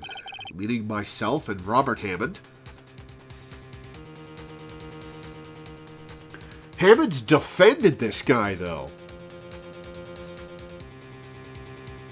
I'll link you the YouTube VOD once I have it uploaded, Alana. Don't worry. It also says this is your last chance. Last chance? Wait, maybe he's talking about the statute of limitations on the DL6 incident. Wait, that old man. What is it? Do you know who he is? Yogi. Could he be Yogi? Yogi? The suspect in the DL6 incident. The one who was found innocent.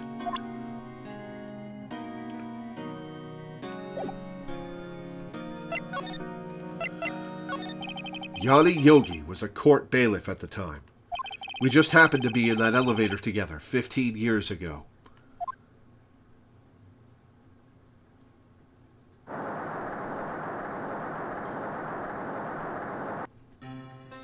The quake was incredibly strong.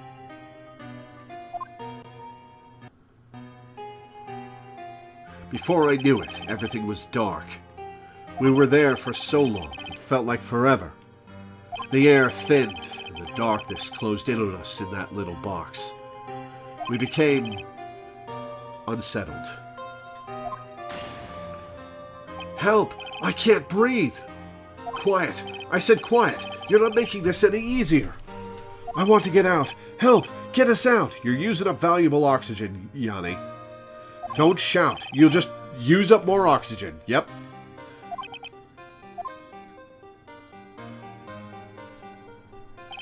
That's all I remember. When I came to, I was in a hospital bed, staring up at the ceiling. In court, Yanni Yogi's mental condition was called into question. They claimed the oxygen deprivation and stress had caused temporary insanity. In the end, the claim passed the court, and Yogi was found innocent. Huh. But isn't that strange? This letter tells him to get revenge on Edgeworth. Why would he want to take revenge on you? Right. Yeah? There's something that's been troubling me these last few days. I didn't know whether or not I should tell you. I'm your lawyer. Tell me everything. You mean the nightmare?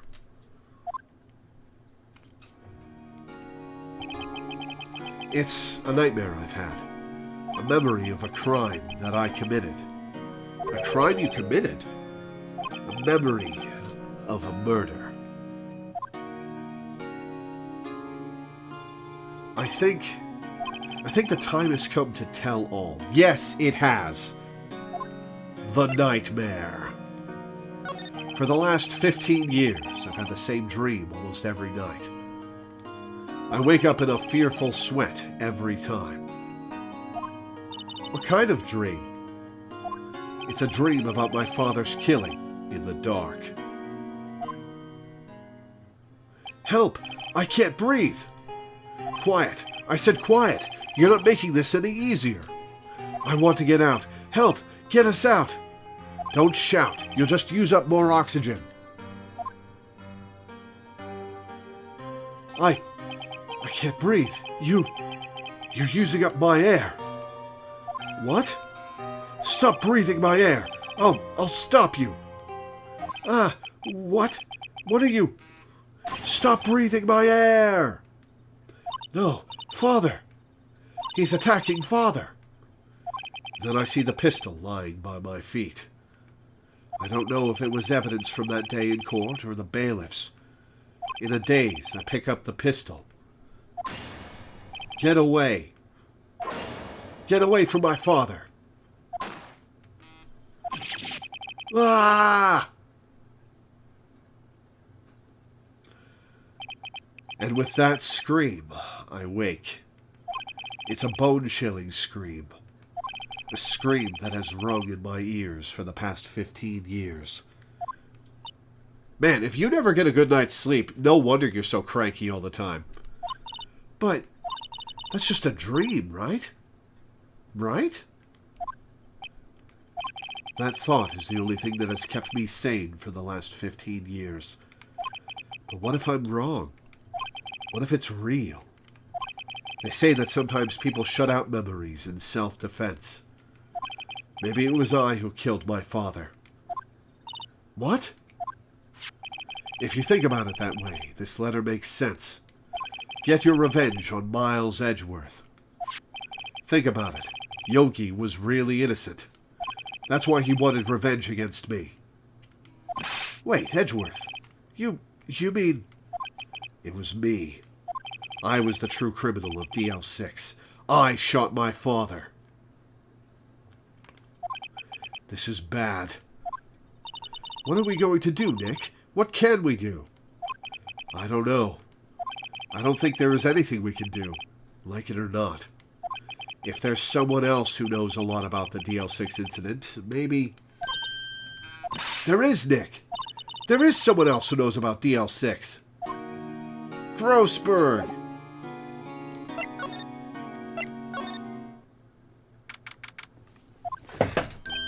Mr. Grossberg! Hello there. What's wrong? You look troubled. No kidding. I can't believe you're not. My. Just calm down and tell me what's happened, It's Mr. Edgeworth. He...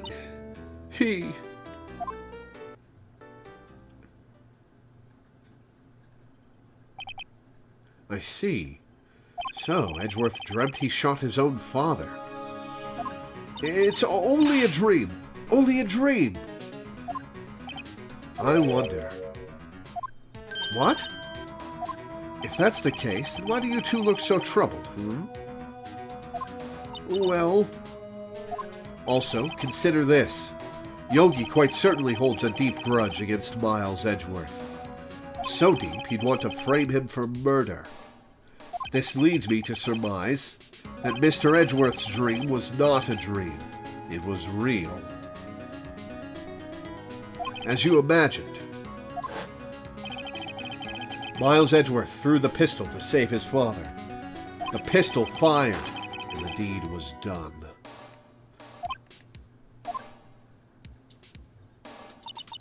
No, I don't believe it. Yogi was suspected of murder, and his career as a bailiff was irrevocably wrecked. Thus, he sought revenge on Miles Edgeworth. This was his last chance, of course, with the statute of limitations so close. Gregory Edgeworth. What do you know about Edgeworth's father? He was a defense attorney without peer. It sounds trite, but it's true. Well, he may have had one peer, now that I think about it. Your mentor, Mia Fey.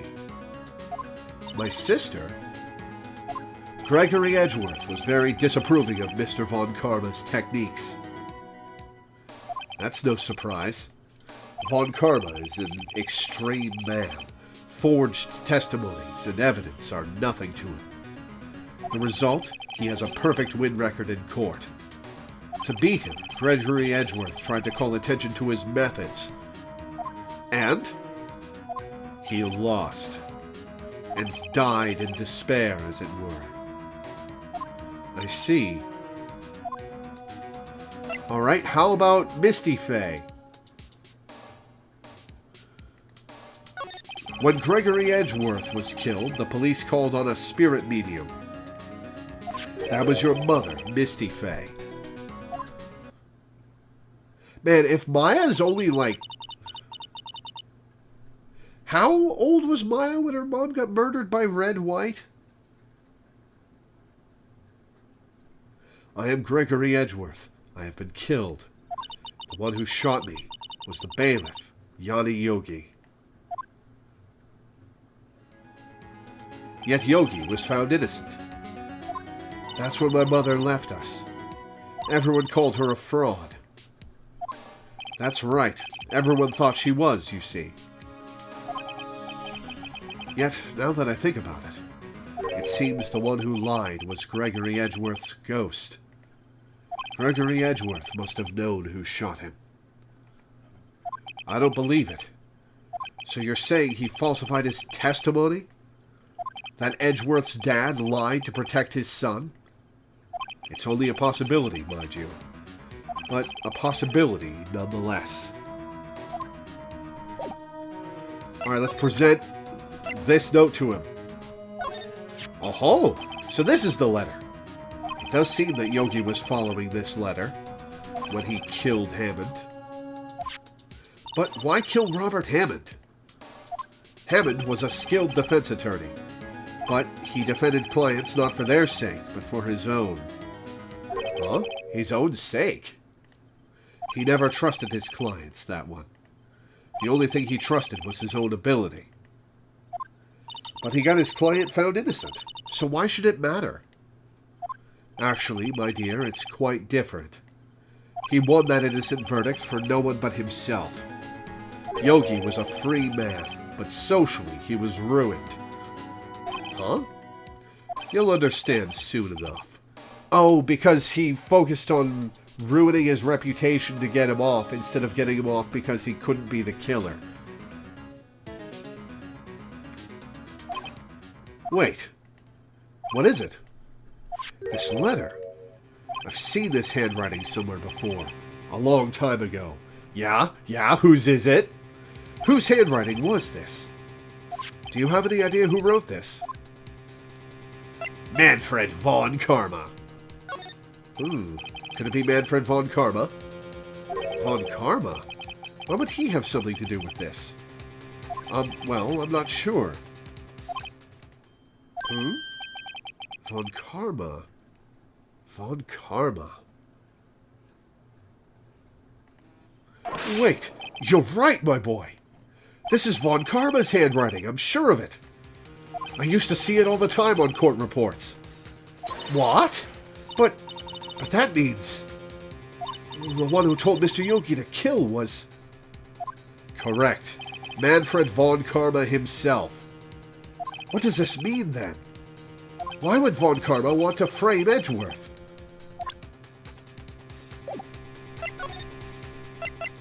If it truly was Von Karma who wrote this letter, then he would know the truth. He would know that Miles Edgeworth had accidentally killed his own father. He'll say as much tomorrow in court, I should think. He'll press the point until the court finds Miles Edgeworth guilty. Oh, no. But how could Von Karma know about Mr. Edgeworth's past like that? Even Mr. Edgeworth thought it was just a nightmare. That I do not know. Yet I do know that Von Karma is both persistent and a perfectionist. He may be seeking to satisfy a grudge against Gregory Edgeworth by hurting his son. What do you mean? It was 15 years ago. Oh, was Gregory Edgeworth the only one to ever beat him? Von Karma met Gregory Edgeworth in court, and Von Karma did win, but he didn't make it through the trial unscarred. Gregory versus Manfred. What happened in the trial between Edgeworth's dad and Von Karma? Von Karma got the guilty verdict he wanted.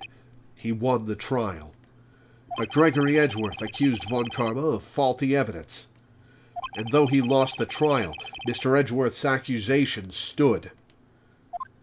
Faulty evidence? It was the only penalty Von Karma has ever received in his career as a prosecutor. Gregory Edgeworth dealt a blow to his perfect trial record. Wow. Must have been quite a shock for Von Karma to have the gauge appear and a fifth of it blown off. He took a vacation for several months after that, you see. A vacation? Yes, an unusual event for the man. That was the first and the last vacation he's taken in his many years of prosecuting. Really? He doesn't take vacations? Yeah, he's a bit of a mirthless asshole, Maya. I'm not sure whether you've noticed. Like, go to the sea or to the mountains? Don't tell me he's never been to Europe. Have you been to Europe, Maya? You have strange ideas about vacations, Maya.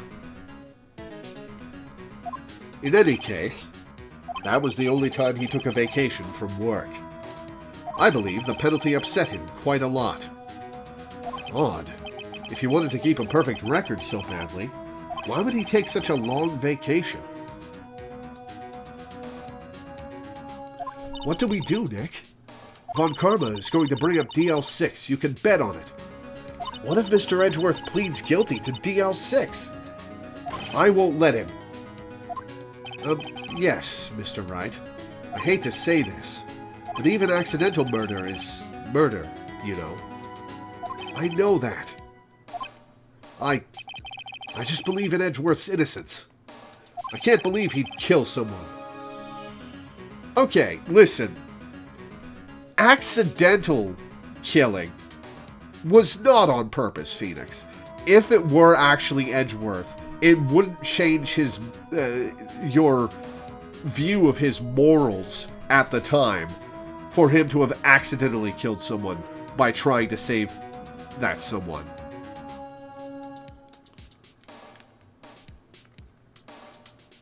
Yeah, it's manslaughter in the US. Is there a legal distinction in Japan? But Nick, Mr. Edgeworth admits it himself. His father must have lied to protect him from beyond the grave. I don't care. I know he's not guilty. There was a bullet hole in the window of the elevator. So either that's the bullet that came out of Edgeworth's thrown pistol, or Von Karma fired a pistol in through the window.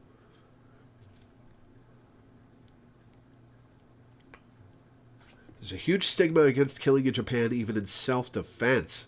Really? You're supposed to just let somebody kill you? Mr. Wright, if you say so, I suppose I could go check again. The police files might hold something of interest. Mr. Grossberg, thank you. I can't promise anything. In fact, I think the chances of finding something are slim. I understand. The police materials.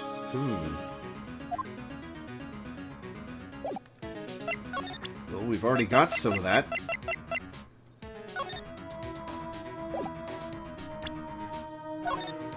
This incident took place 15 years ago tomorrow. So tomorrow we'll see the completion of not one, but 2 trials. All thanks to the statute of limitations. However, I'm afraid the damage the DL6 incident has done will never be eased.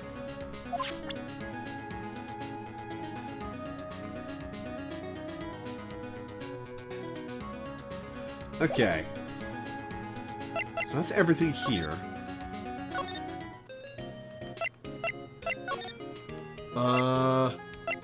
Criminal Affairs Department. There's hardly anyone here. Everyone must be out looking for the old guy, Yogi. Ah, it's you. I don't think Gumshoe will be coming back today. He's staying out late looking for someone. Sounds like Detective Gumshoe is pounding the pavement for real. We were wondering if we could check out the records room again. Well, now, I can't have just anyone wandering around in there. But I guess Mr. Von Karma is in there now anyway. Ooh. Uh-oh. You can go in as long as he's there. He's messing with the file, isn't he? Von Karma? Yes, he just arrived, actually. Von Karma's in the records room. Nick, let's hurry. Records room. Let's confront the bastard. Dusty as always. We were only here just yesterday. I'm sure they just haven't had time to clean. What's wrong, Nick? Nothing. I was just noticing that he isn't here. Von Karma. There's an open drawer. Huh? One of the drawers here is open. Someone must have been looking in it recently. The label says Unsolved Cases. Evidence. Unsolved cases? Nick, the file for DL6, it's completely empty. What? What are you doing in here? Oh, you motherfucker. Von Karma. You. How do you know my name? What? Huh? Have we met? What are you saying?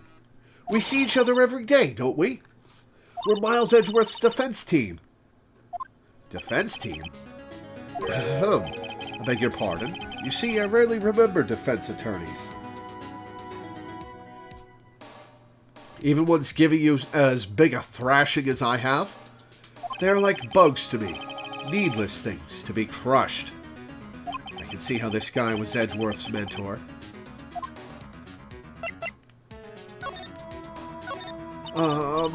Mr. Edgeworth is your student, right? A romanticist who still can't shed that veneer of amateurism. Just like his father, always second-rate.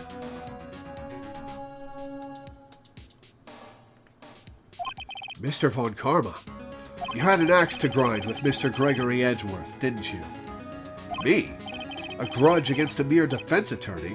Why? Because he dealt a blow to your otherwise perfect trial record?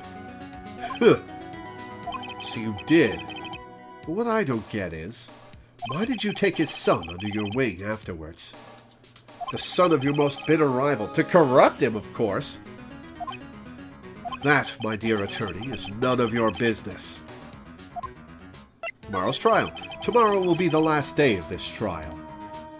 Man, his stare is something else. It has been a while since I've had a defense attorney last this long. Still, you will lose in the end. Miles Edgeworth will admit his own guilt. His guilt of 15 years ago, you mean? You're quite the researcher. If you've done your homework so well, then certainly you must understand. You know what Miles Edgeworth will tell the court tomorrow. We were right.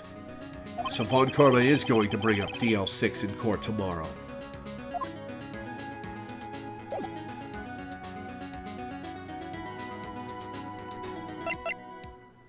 Do I present something to him? What happens if I... Hang on.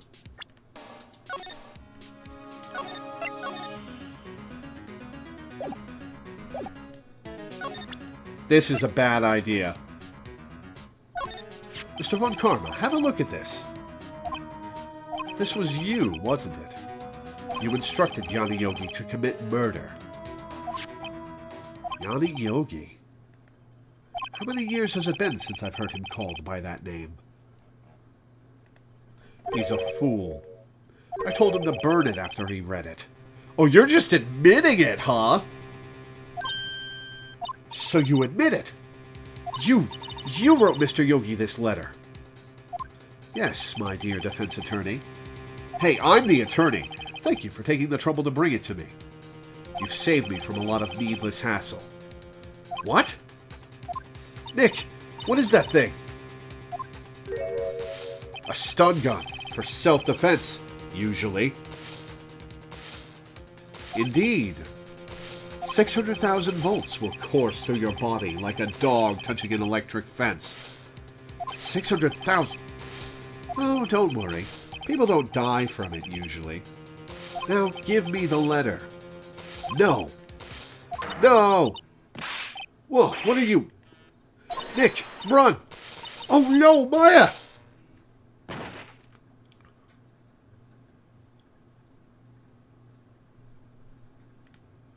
Maya! Out of my way!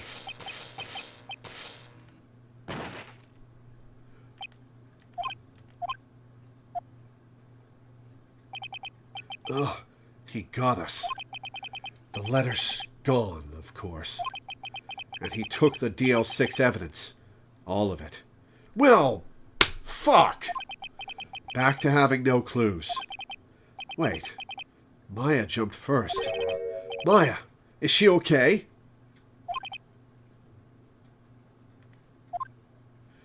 Wonder if Saul Goodman can beat Von Karma?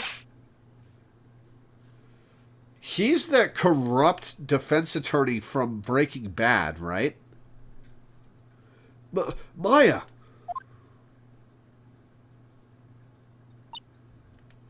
Maya, open your eyes!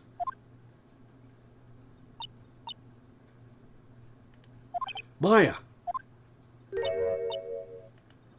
The letter. Did he take it? Huh? Oh. Yeah. Are you okay?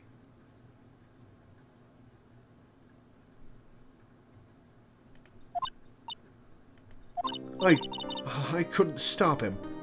I jumped as fast as I could, but one shot from that thing knocked me out cold. I'm useless. I'm no good as a lawyer or a medium. I can't even call my sister. Not even now, when we need her the most.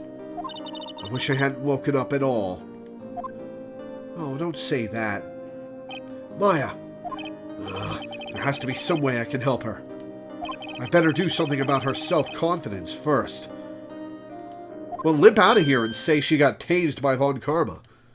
Maya. She's holding something. What is that? A bullet? Ooh, she got a piece of DL6 evidence. A bullet from the gun we have. DL6 incident, evidence number 7, taken from the heart of Gregory Edgeworth. I remember. Von Karma was holding this when Maya jumped him. DL6 bullet stashed in a pocket. I'll prove it to you, Maya. You're most definitely not useless. I'll prove it to you in court tomorrow.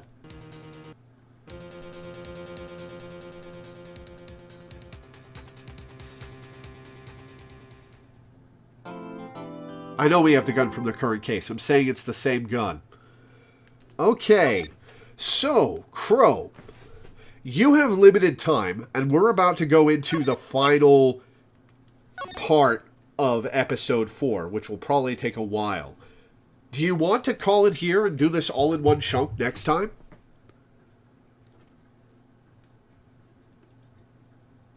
Because you've got like an hour left at most before you have to go.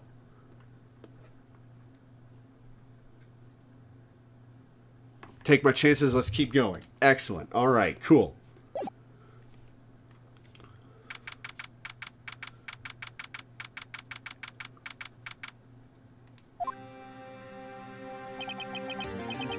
This is it. Judgment Day. Today, things are going to get settled at last. A lot of things. Ah!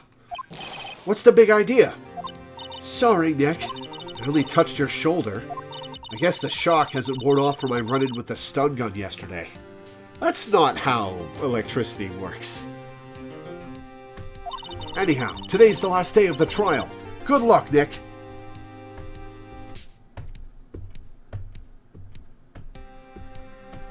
Yeah, I'm completely blind on Case 5. That's going to be fun.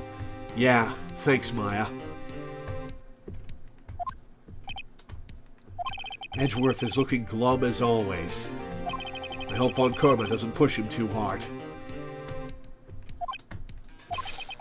Whoa! What are you doing? Sorry, I'm sorry. I just thought I'd cheer you up with a pat on the back. Maya, maybe you should go outside and discharge? Right, good idea.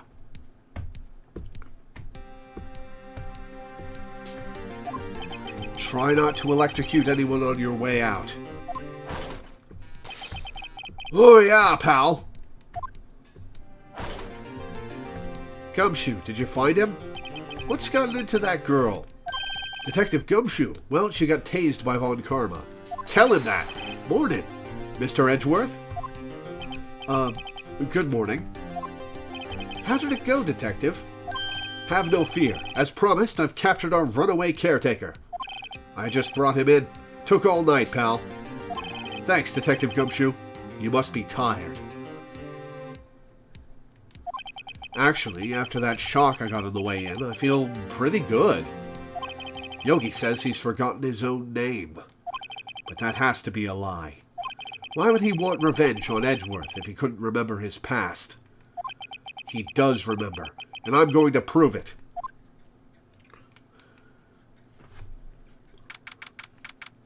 "10 a.m. District Court, Courtroom Number 3. Court is now in session for the trial of Miles Edgeworth. The defense is ready, Your Honor. The prosecution is ready.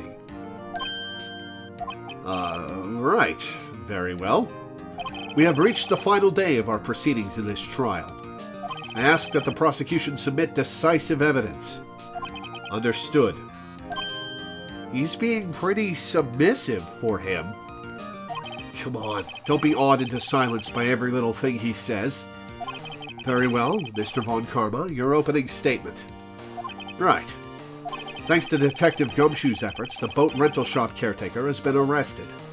In yesterday's trial, the defense asserted that the caretaker was the murderer. However, the caretaker is yet to confirm this. I would like to ask the defense to cross-examine him as much as necessary. You think that we can nail the caretaker to the wall and save you?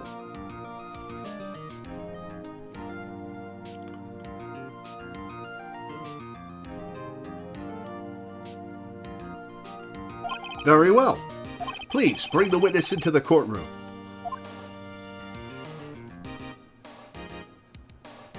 Ladies and gentlemen of the court, I believe you all remember our witness.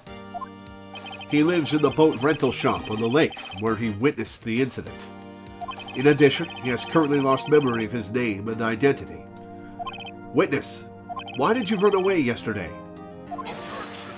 The witness was not running away, as he will now testify. I see. Very well. Please begin your testimony.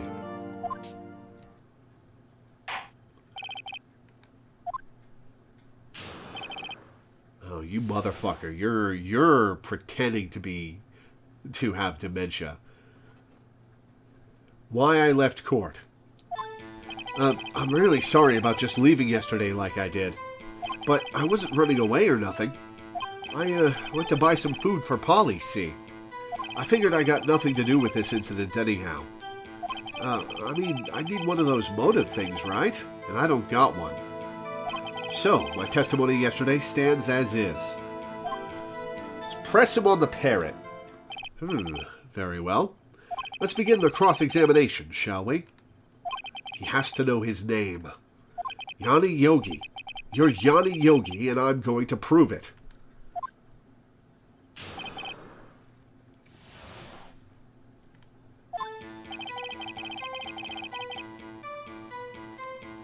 I wasn't running away or nothing. I went to buy some food for Polly, see. Food? Well, Polly is a bit of a gourmand, you see. She only eats these high-quality bird pellets from France. Well, that's a lie. They only have them in the big pet shop downtown. You weren't arrested until this morning. Why didn't you go back to the caretaker's shack? Well, I kind of got lost, you see. The witness has trouble remembering things sometimes. When the police apprehended him, he was on his way back to the shack. Yeah, right. Nice try, Von Karma. No one's going to believe that. Cut to the judge believing that. I see. So he was lost. Please, Your Honor, come to your senses. I figured I got nothing to do with this incident anyhow. Am I going to have to present the DL6 stuff?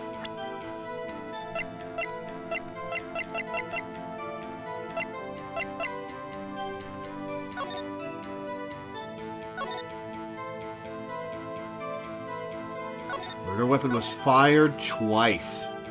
Oh, the murder weapon was fired twice. Which means one bullet lodged in his heart and one bullet was elsewhere. Alright.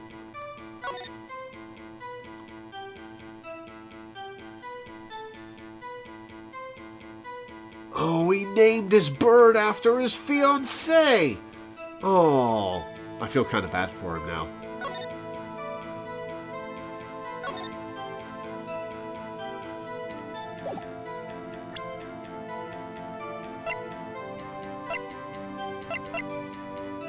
Let's present it. No music stoppage.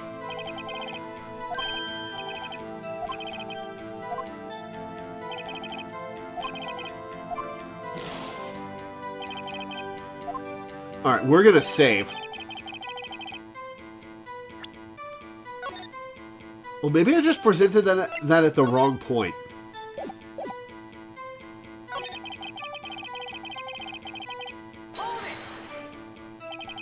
How can you say you had no motive? I say you do. You had a grudge against Edgeworth and the victim, Robert Hammond. That's why you took revenge on them, right?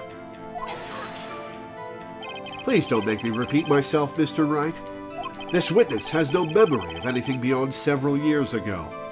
He can't hold a grudge. It's impossible. I have to prove he's lying about his memory. Otherwise, it's going to be the same thing over and over until the trial ends. First things first, I have to prove this man is who he is. Do that, and the motive will prove itself.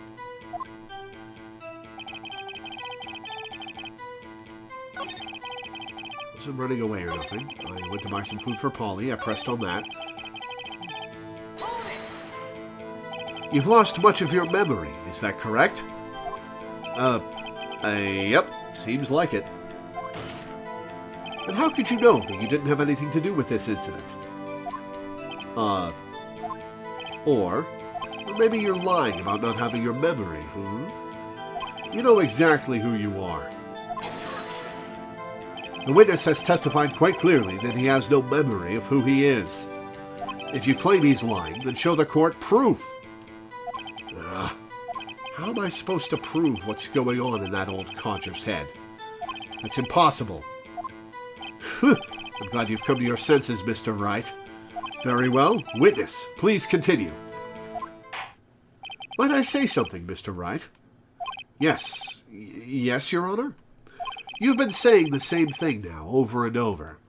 You've been calling the witness's memory of the past, or lack thereof, into question. But does this really have anything to do with the current case? Of course, Your Honor. The witness has said he has nothing to do with this case, and no motive. Both of these statements are lies. Love that dramatic desk slam. Order, order. Mr. Wright, there is a serious problem with your claim. Or are you saying you know who this witness is? Of course, Your Honor. Oh, now this is interesting. I would like to know myself. So, who is he? Don't play dumb, Von Karma. Mr. Wright, please tell us this witness's name. Gregory Edgeworth, Yanni Yogi. His name is Yanni Yogi, a former court bailiff. Yogi? That name seems familiar. Oh, Yanni Yogi, from the DL6 incident. It figures the judge would have heard of it. It was such a famous case. But what does this mean? Your Honor, if this man is Mr. Yogi, then he has a clear motive. Oh, that smile.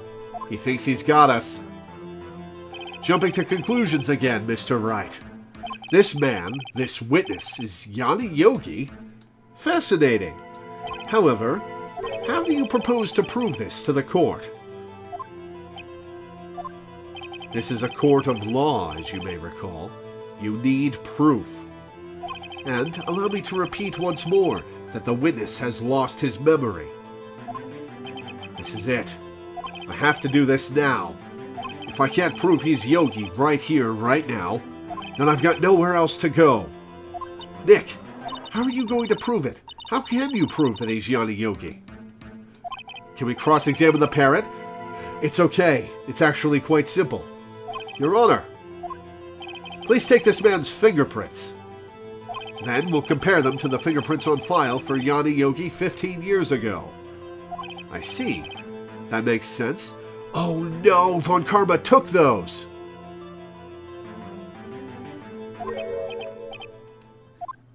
Huh? I'm so very, very sorry, Mr. Wright. Why? The witness has no fingerprints. What? What? What? No fingerprints? Yeah, I want to know, too. You see, before I worked as a caretaker, I worked at a chemical plant. I burned my fingers working with the stuff. Yep.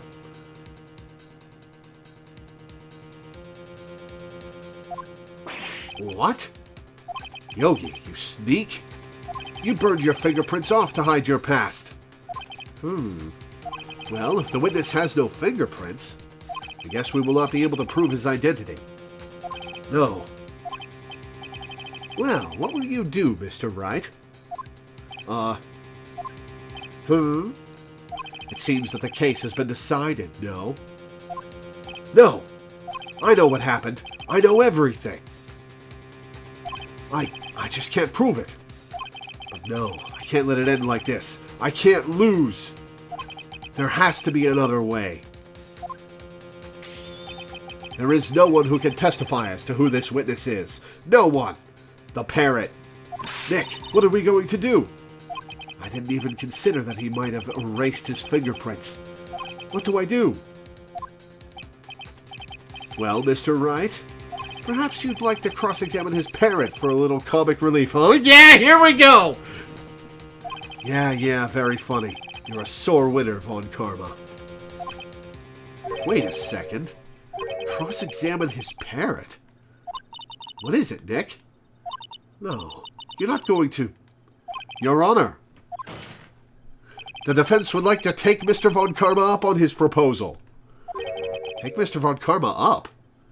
On my proposal? Exactly, Your Honor. I would like to cross-examine the witness's pet parrot! Yeah!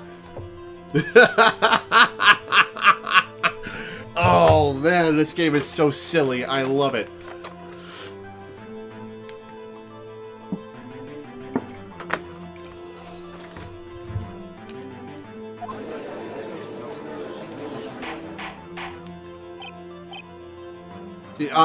I have heard about cross-examining the parrot before. Order! Well, what do you think, Mr. Von Karma? Need you even ask? This is a farce. I object. Wait a second. You were the one who suggested I cross-examine the parrot, Mr. Von Karma. In December 2016, in real life, a murder trial was solved by cross-examining a parrot? What? Really? I have a right to do as you suggested. Ugh. Well, if you're so desperate, then please be my guest. Of course, should you go through with this, and nothing comes of it, then I hope you're ready for the consequences. Nick, this is crazy. Well, still want to go through with your little game? Yes, absolutely. Let the parrot take the stand. I will cross-examine her, Your Honor. This is the most ridiculous thing I have ever heard. Von Karma's rigged every person's testimony, every piece of evidence, except the parrot. She's my last chance. At least, I think so. Bailiff, bring in the parrot. And some crackers as well, please.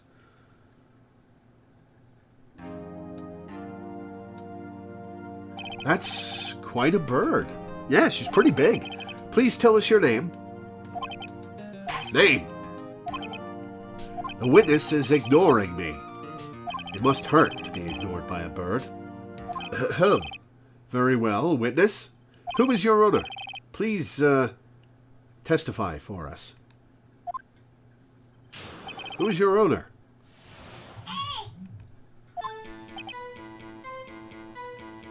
Hello, hello. Squawk.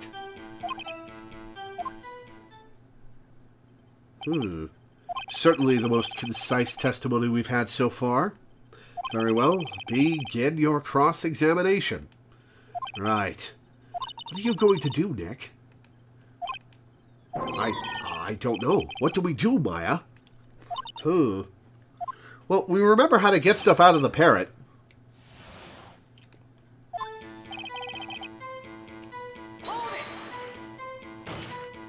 Witness, you can't just say hello and expect us to get anywhere. Call her by her name.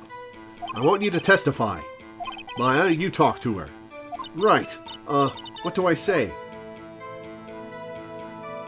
Have we forgotten something? As I recall, 2 days ago. Polly, have we forgotten something? Squawk! Don't forget DL6. Squawk! If I can get Polly to say that here, that will prove that the caretaker had something to do with DL6. Polly, have we forgotten something? Hello, Squawk. That's not what you're supposed to say. Forgot, something we forgot. Hello. Uh-oh, it's not working, Nick. She won't say it. This is ridiculous. Why won't she say it? Something the matter, Mr. Wright? Bring some food. Wait, don't tell me Von Karma expected this. He couldn't have retrained the parrot. Could he? Yeah, hi, Sandals. Yeah, excellent timing to see what's going on. We are cross-examining a parrot. Did he train her not to respond when we asked if we'd forgotten anything?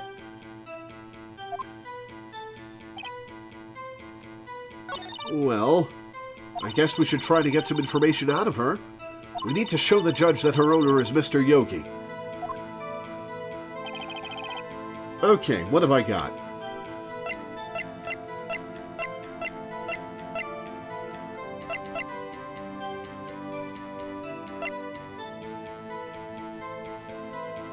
What have I got? I'm gonna save, like a coward.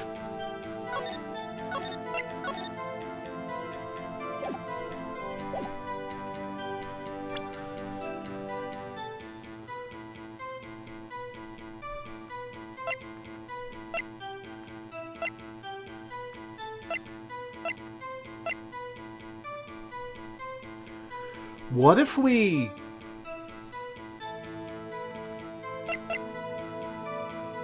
What if we present the gun to her and see what happens? I'm going to present the gun and see what happens.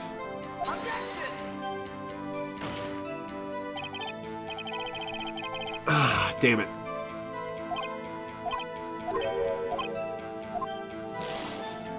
Alright, let's try presenting the bird to herself.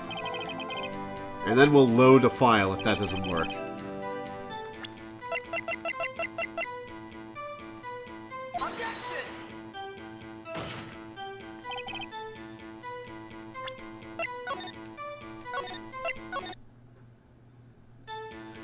Okay, we've already pressed hello, squawk.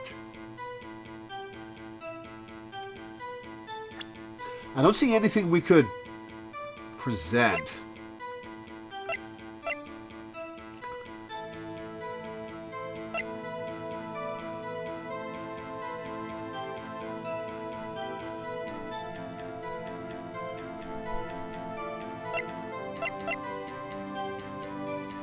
We still have the metal detector. Is that going to be useful? Maybe I read part of the DL6 case file?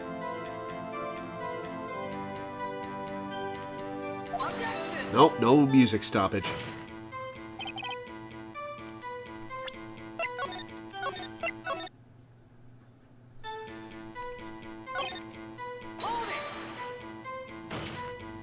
Witness, you're here to speak. You must speak to me. Frankly, I can't believe that you're speaking to the parrot. Well, I guess we should try to get some information out of it. Alright. Okay.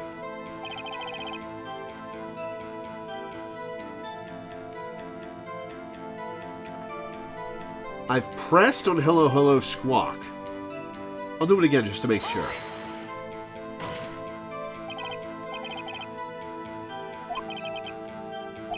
Okay, yeah. Instead of going through the whole dialogue, I'm just going to load. Okay, so we've got to present something. Autopsy report's not going to do anything. Wait. No, the attorney's badge wouldn't do anything, would it?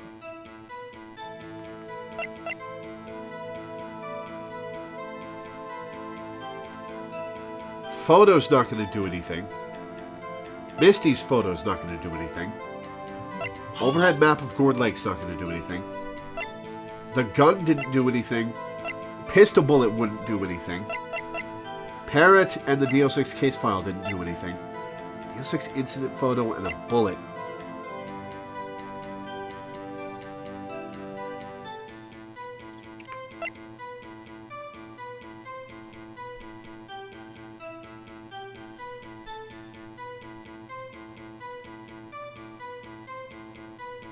Huh. Maybe she'll recognize this picture?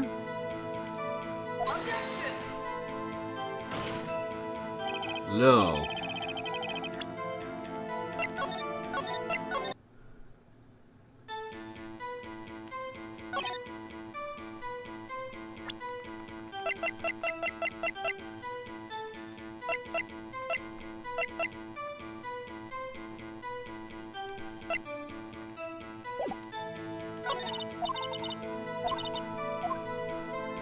Alright, I need to... Hey, Vazek Toby! Thank you for the follow. Welcome aboard. Okay.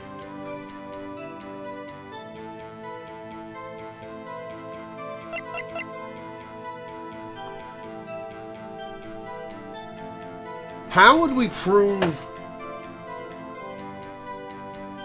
Yogi's involvement?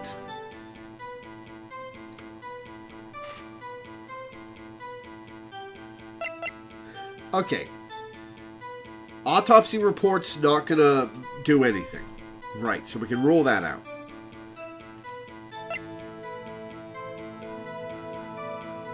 Screw it, I'm gonna present the attorney's badge.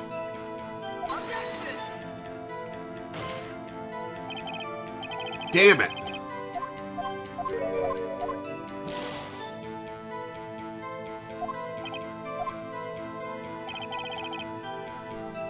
Okay, alright. So, attorney's badge doesn't do anything. Gun doesn't do anything. Metal detector doesn't do it. Did I present the metal detector? Actual question, I can't remember. Did I present the metal detector?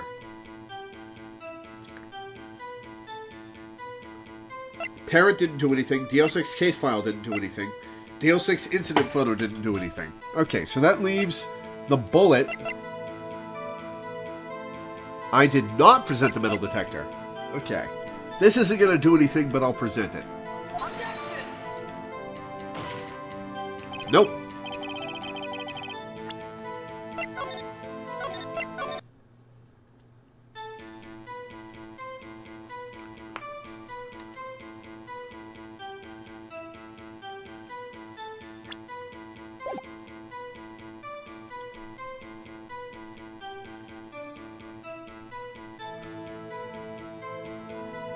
What happens if I press her multiple times on Hello Hello Squawk?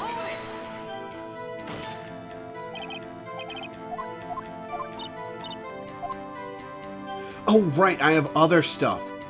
What's the safe number? I forgot I could pick different options here. Maybe I'll get her to say the number of that safe. Huh? The safe? Why? Let's just try to get her to say anything, okay? Polly, what was the number to the safe in the shack? 1228. 1228. My, what a reckless parrot. Well, Mr. Wright, you aren't claiming that this number has something to do with the caretaker. It does. Actually, it does. That's why I had her say it. Ridiculous. How can the number to a safe tell us who the caretaker is? Show us your proof. What could possibly link this number to the caretaker's true identity? Oh. What's it say? 1228, yep. The DL6 case file? What is this obsession you have with that case? Mr. Wright, where in this file is something relating to that safe number? Shoot. Hang on. Case summary, okay.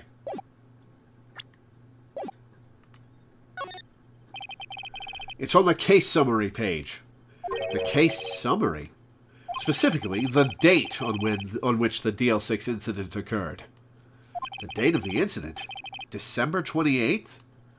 Why, that's today's date. 15 years ago. And the number on that safe is 1228. Ah. He used the date of the DL6 incident as the number for his safe, Your Honor. That's how important that date was to him. I see. It certainly is an interesting coincidence. People often do set their secret numbers to dates. This is not tangible proof. I set my ATM card's number to 0001 because I'm number one. You just gonna spill that in court where everyone can hear you?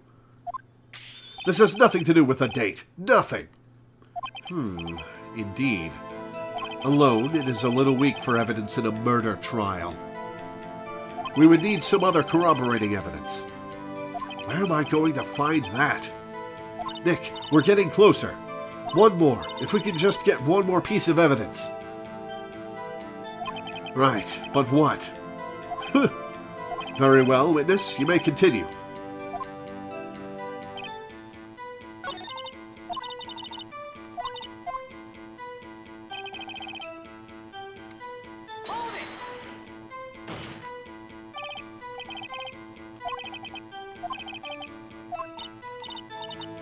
What's your name? Maybe I should get her to say her name. Polly, what's your name? Polly, Squawk.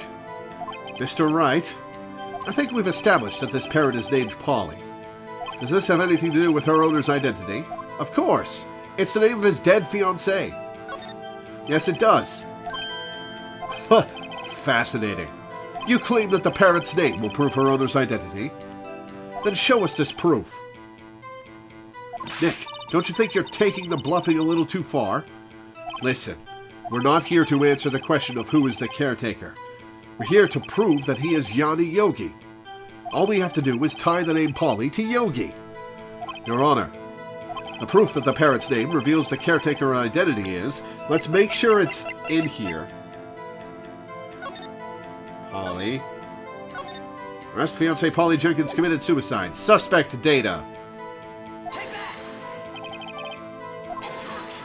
That's quite a large file you have there. Which page is this proof on, then? Show us, or stop wasting our time.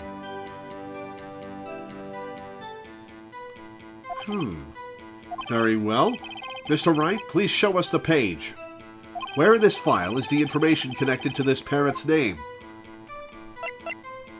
It is suspect data, right? Suspect data, okay.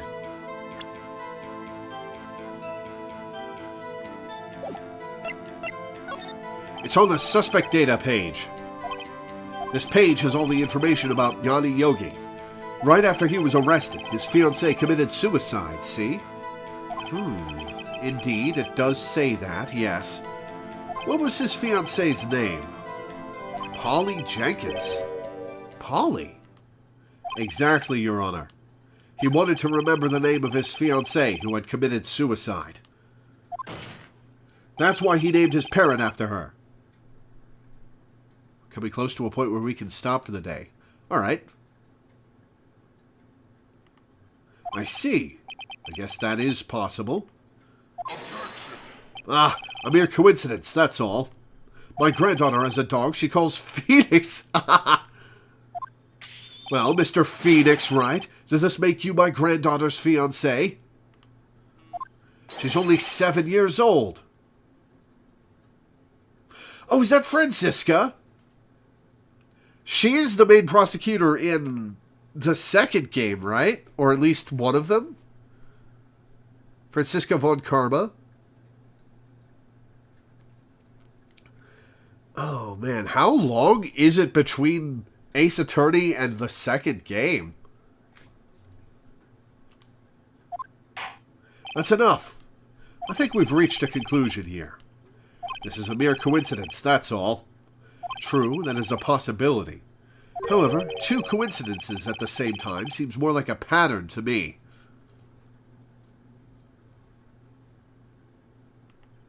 What are you saying?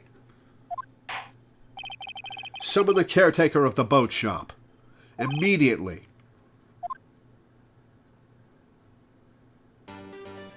Witness, tell us your name. Wait, this witness, he doesn't remember. No, it's okay. Here we go. I've accomplished what I wanted to do. I'm done. Nick, he looks totally different. This is the real Yogi, I think. Finally. He's been acting feeble to hide his true identity. Acting for 15 years. Well, let me ask you again. Please state your name for the court. My name is Yanni Yogi. 15 years ago, I served as a bailiff in this very court. Order! Order!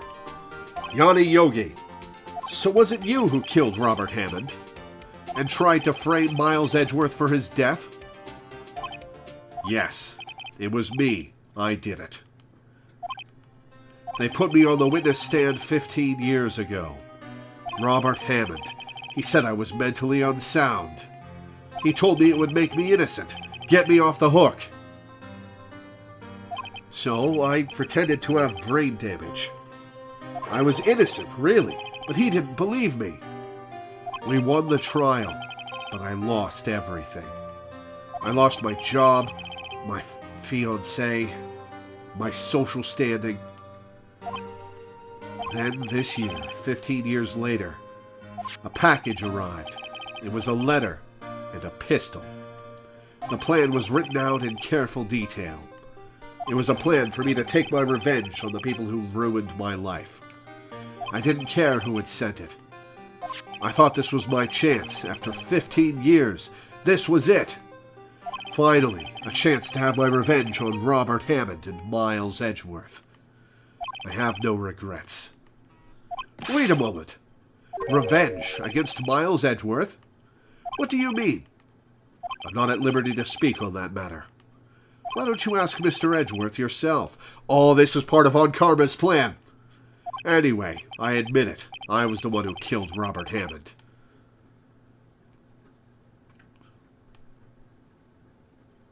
Von Karma? Where is Mr. Yogi? Under arrest, Your Honor. I saw no room for error in his confession. Then, the defendant, Miles Edgeworth, is innocent. In this case, at least.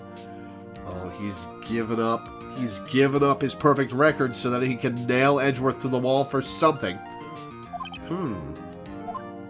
Very well. Will the defendant please take the stand? Is this where I should stop, Crow? Or are we about to hit a chapter break? Excuse me. Almost, okay. There are a few mysteries left unsolved. Oh, there is a chapter break. Okay, cool. Still, you are cleared of suspicion for this particular case. So I would like to pass judgment on the murder of Mr. Robert Hammond. Any objections? I don't believe it. Why isn't Von Karma saying anything? Very well. This court finds the defendant, Mr. Miles Edgeworth, not guilty.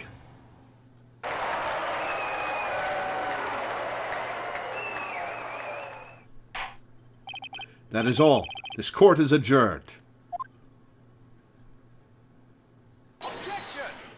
Here we go. Oh, that shit-eating grin on Von Karma's face.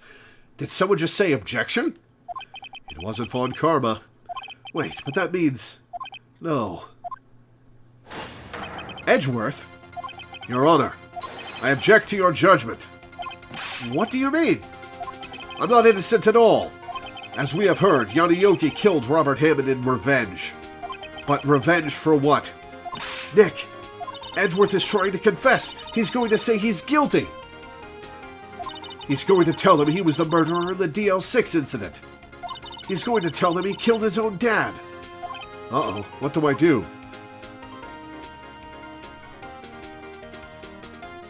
I'm gonna raise an objection. The judgment has already been passed. I object to Edgeworth's outburst. That's not gonna work, because we've already had the judgment reversed once. Didn't something like this happen yesterday, too? I believe a certain witness raised an objection after a guilty verdict was passed. That would be Larry. We must hear this new statement. We must hear Miles Edgeworth. He's right. We have a duty to hear Mr. Edgeworth out.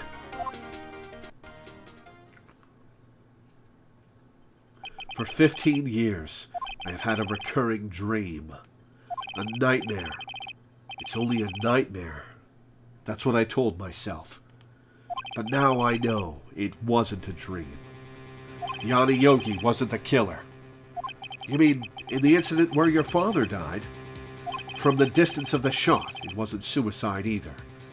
Everything was as clear as day. The murderer, the criminal in the DL6 incident, it was me. Your Honor, I confess my guilt. I am guilty for DL6, the statute of limitations of which ends today. The culprit is me! Order! Order!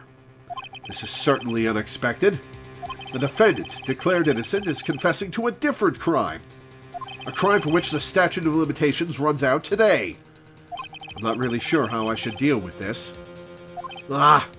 It's obvious. We hold a trial. Right here, right now. We try this man for his crime of 15 years ago. Not sure that's how the justice system works, Von Karma. Well, I guess in Hellhole Japaniformia. I think I would like to take a 5-minute recess. During this time, I will consider the appropriate course of action to take. Court is adjourned.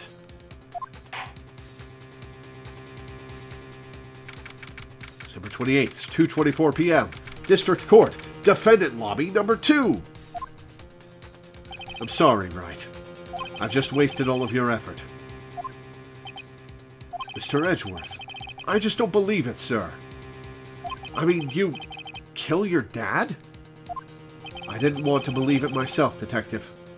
But it's the truth. I deserve to be punished. Murder is murder, no matter what the circumstances. This is crazy. Just crazy. Nick? What are you doing?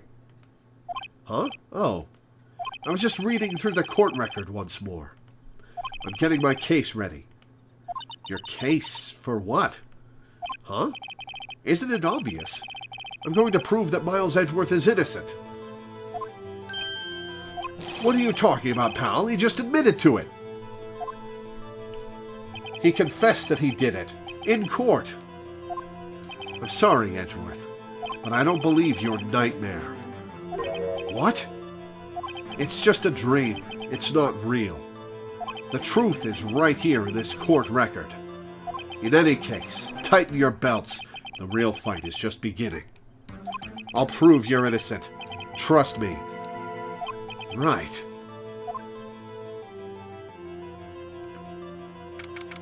December 28th, 2:30 p.m.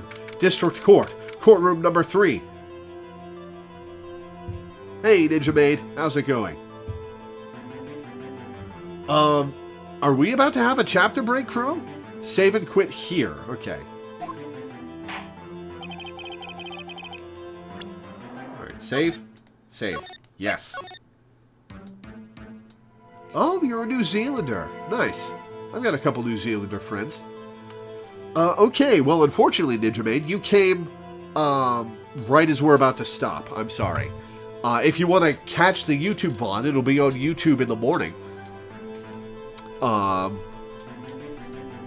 And I post the YouTube VODs in Stream Announcements chat every day when they, get published.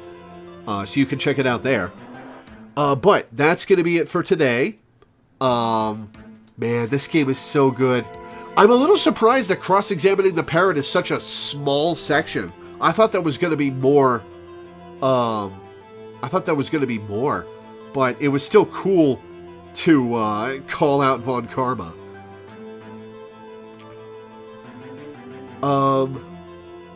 Man, in the final stretch of Chapter 4.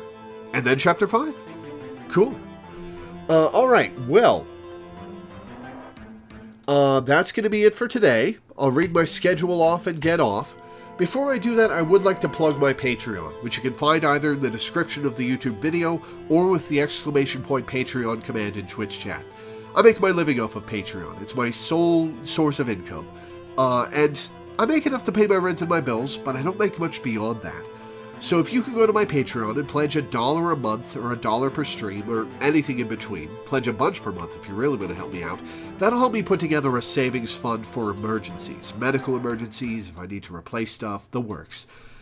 Like I said, it's my sole source of income. Every patron who pledges to me makes it so I can do this strange, silly job for a living, and I'm endlessly grateful. So thank you for everything you do. Thank you for your pledges. As for the schedule, tomorrow we'll be doing Wild Arms 3 for a patron at 1 p.m. EST.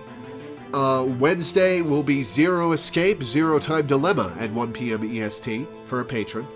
Thursday will be Wild Arms 3 again for a patron, because I owe that patron an extra stream. Friday will be Baldur's Gate 3 for a patron. Saturday will be, of course, our weekly Final Fantasy XIV stream. And next Sunday will be Zero Escape, Zero Time Dilemma at 4 p.m. EST. So for that same patron. So yeah, that's going to be it for today. Thank you guys for tuning in. Thanks for hanging out. Thanks for watching. And I will see you next time.